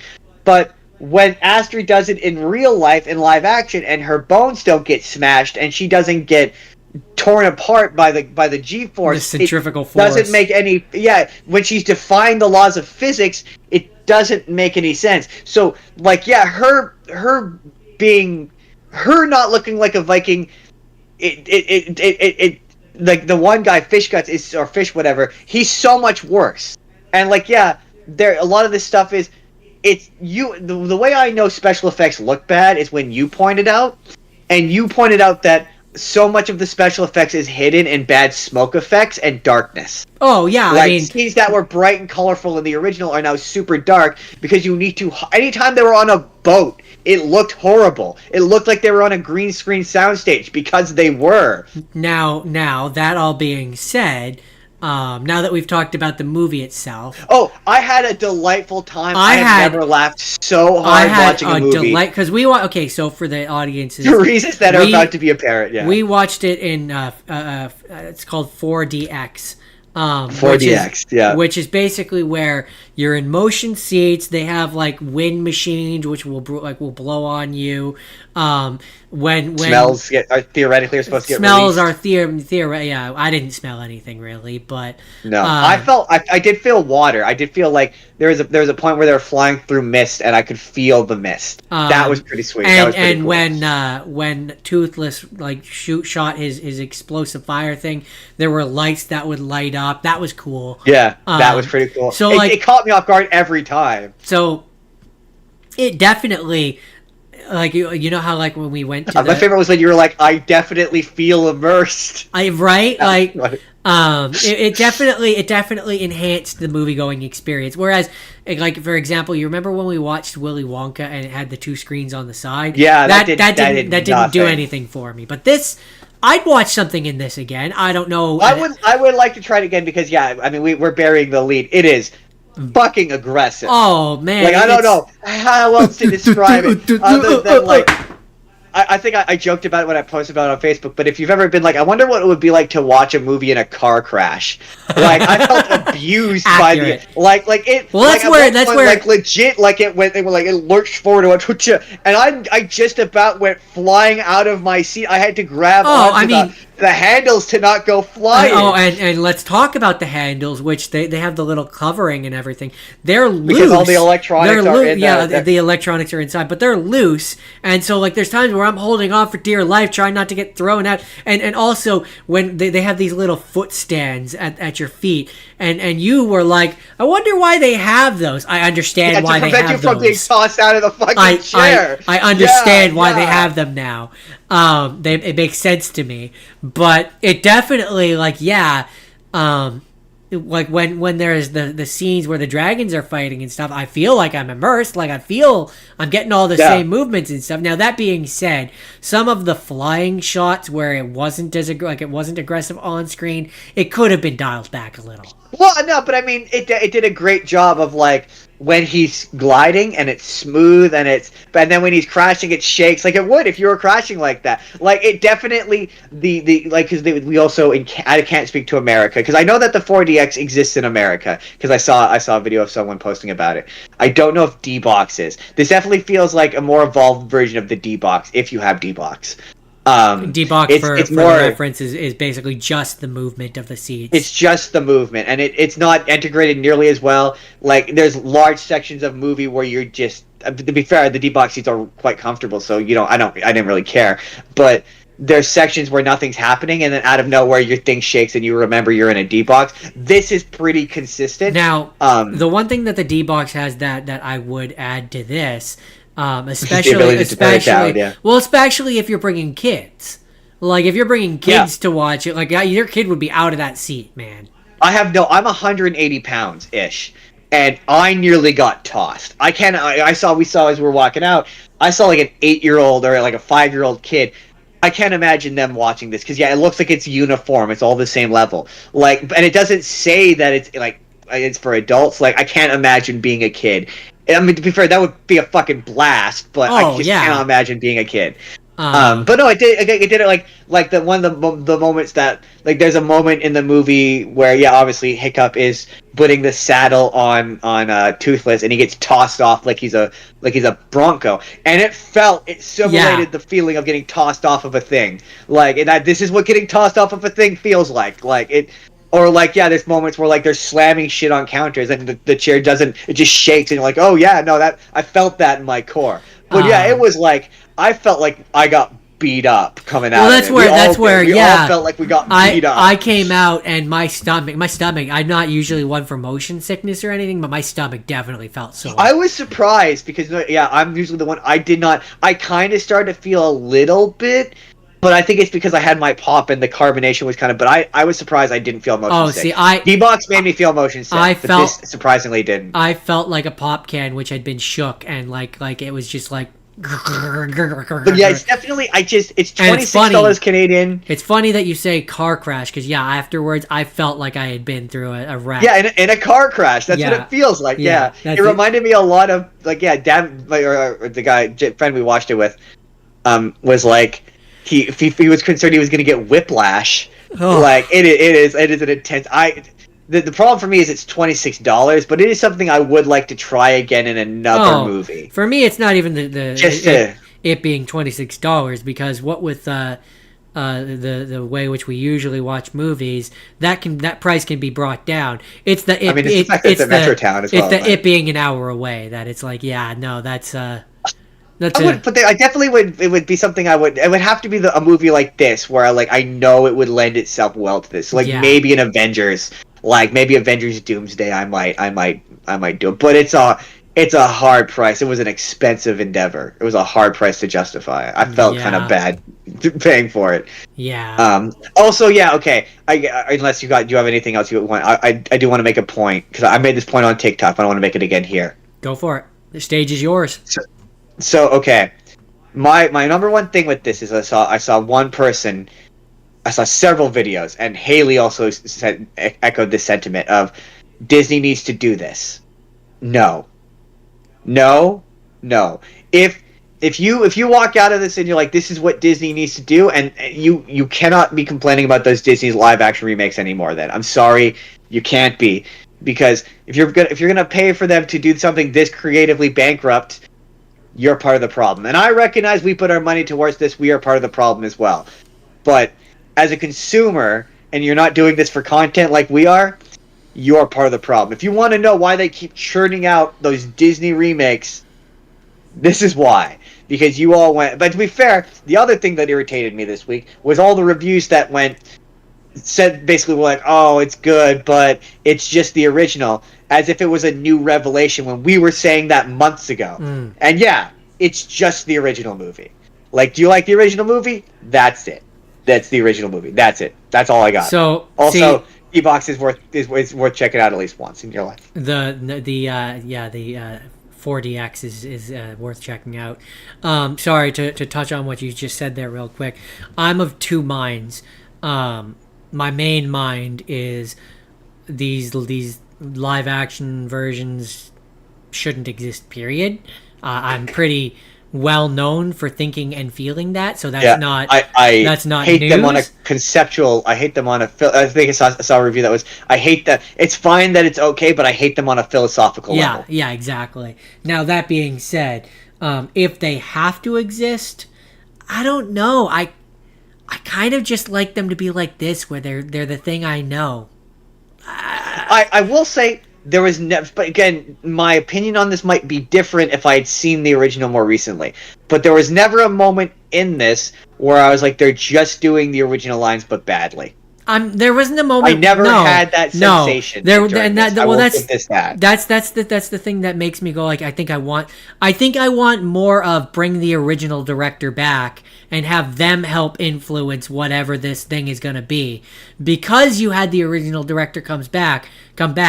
That very definitely had something to do with why the lines felt right. Because this is a reverence paid to the original source material. Because he knew what he was doing. He worked on the original, right? So he knew how to make the lines come out in a way where it felt good. Even if it wasn't Jay Baruchel doing Hiccup, it still felt like Hiccup. right? What I would say is I would maybe bifurcate. Whereas so to finish my thought real quick, whereas I find with these Disney ones, because it's a different director, it's a different cast, it's a different like everything in most cases, that's where it feels bastardized. It feels like you're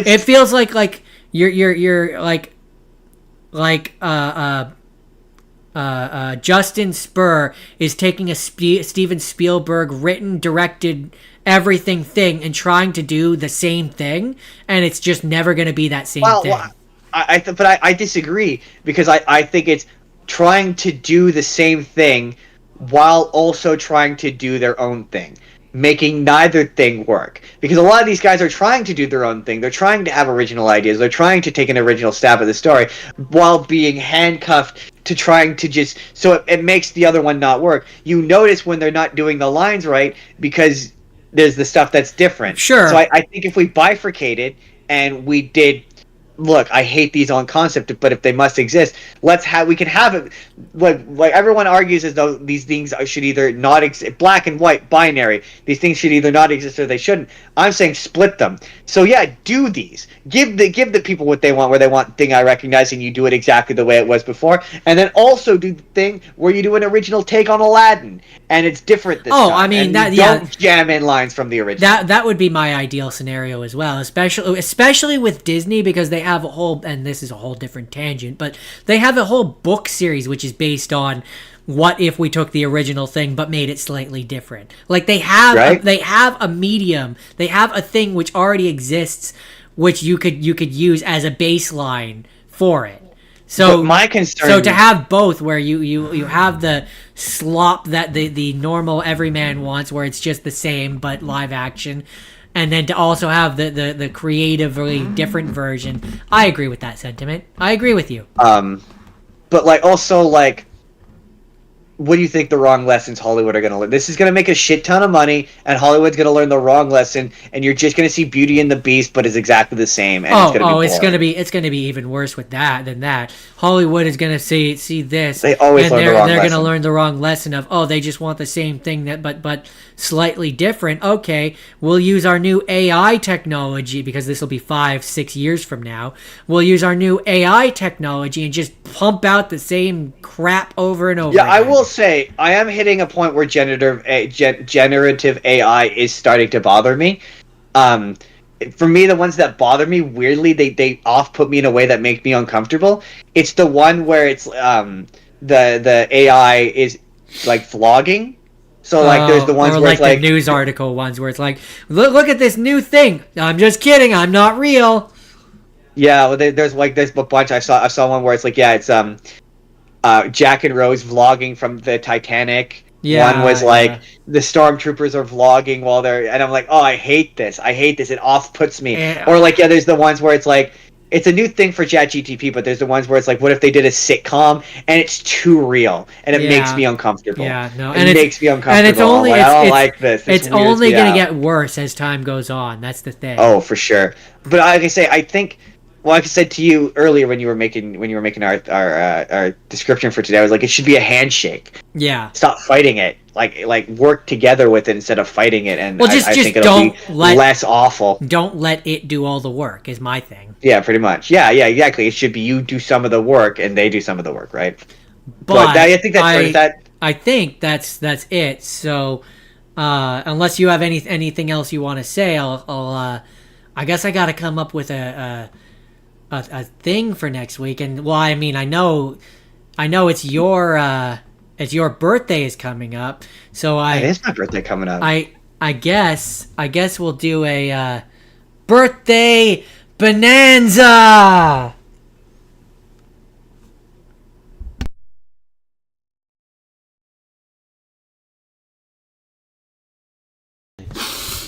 Whoa, that was really weird. I felt like a different person there for a bit.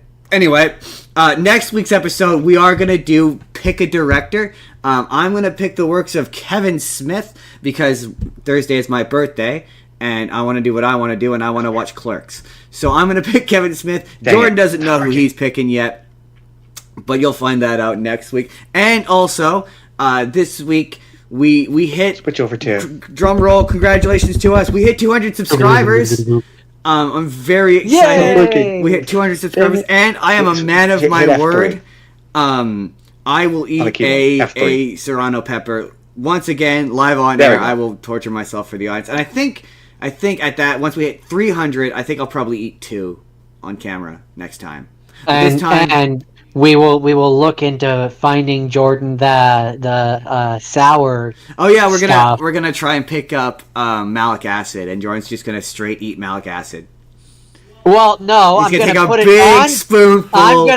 I'm gonna Big put it spoonful. on something, maybe like a cracker or something that's just a big rice old cracker, something that spoonful of doesn't malic generally acid. have a lot of taste to detract from What- it. what- Not gonna eat a gigantic spoonful of malic acid. Nom, I'm not nom. looking Nom, to torture nom. myself quite that bad. But That yeah, sounds painful. we're gonna go to Save On because I can buy serrano peppers by the singles at Save On, and they're 15 cents a piece. And then yes, I will eat that next week at the end of the stream. Come hang out and watch me torture myself for the content. Watch us torture ourselves. Yeah, I feel like one of us is gonna have a worse time, and it's probably gonna be. I don't know. It depends on how much Probably. malic acid we put on. But the goal is gonna be this time. We're gonna get through the outro while peppered. I'm not gonna eat the ice cream until I get through the intro, whether it takes me 20 minutes or not. I'm gonna do it. That's the challenge. But that's next week. In the meantime, Jordan, where can people find you? I do Minecraft Monday on Twitch, ZethGore187, and on the weekends I'm here with you doing this. I am on TikTok, Justin Spurr. We are also on TikTok. It's Justin's P. It's Justin's P. That's not right. That's weird. Why did I say that? Spur of the moment P. That was a Freudian slip if I've ever made one. Spur of the moment P on TikTok is where you can find us. And you can email the show. It's justinsbusiness@gmail.com if you want me to fuck up advertising your thing, or Jordan, or me, or both. What else? You can join the Discord and you can leave us suggestions. Leave us comments. We have 7 videos coming out every week. 7 videos every single day. We have a video, whether it's the podcast on Sunday or videos every other week. Hit subscribe if you haven't. Leave us a like on this podcast. And I think that's it. I think I covered everything. Have I covered everything? Am I missing anything? There's the Patreon. Did you mention the Patreon? Yeah, you could go chuck in $1 and you could feed us penny soup on patreon.com/brothermonpodcast. We will see you next week, everybody!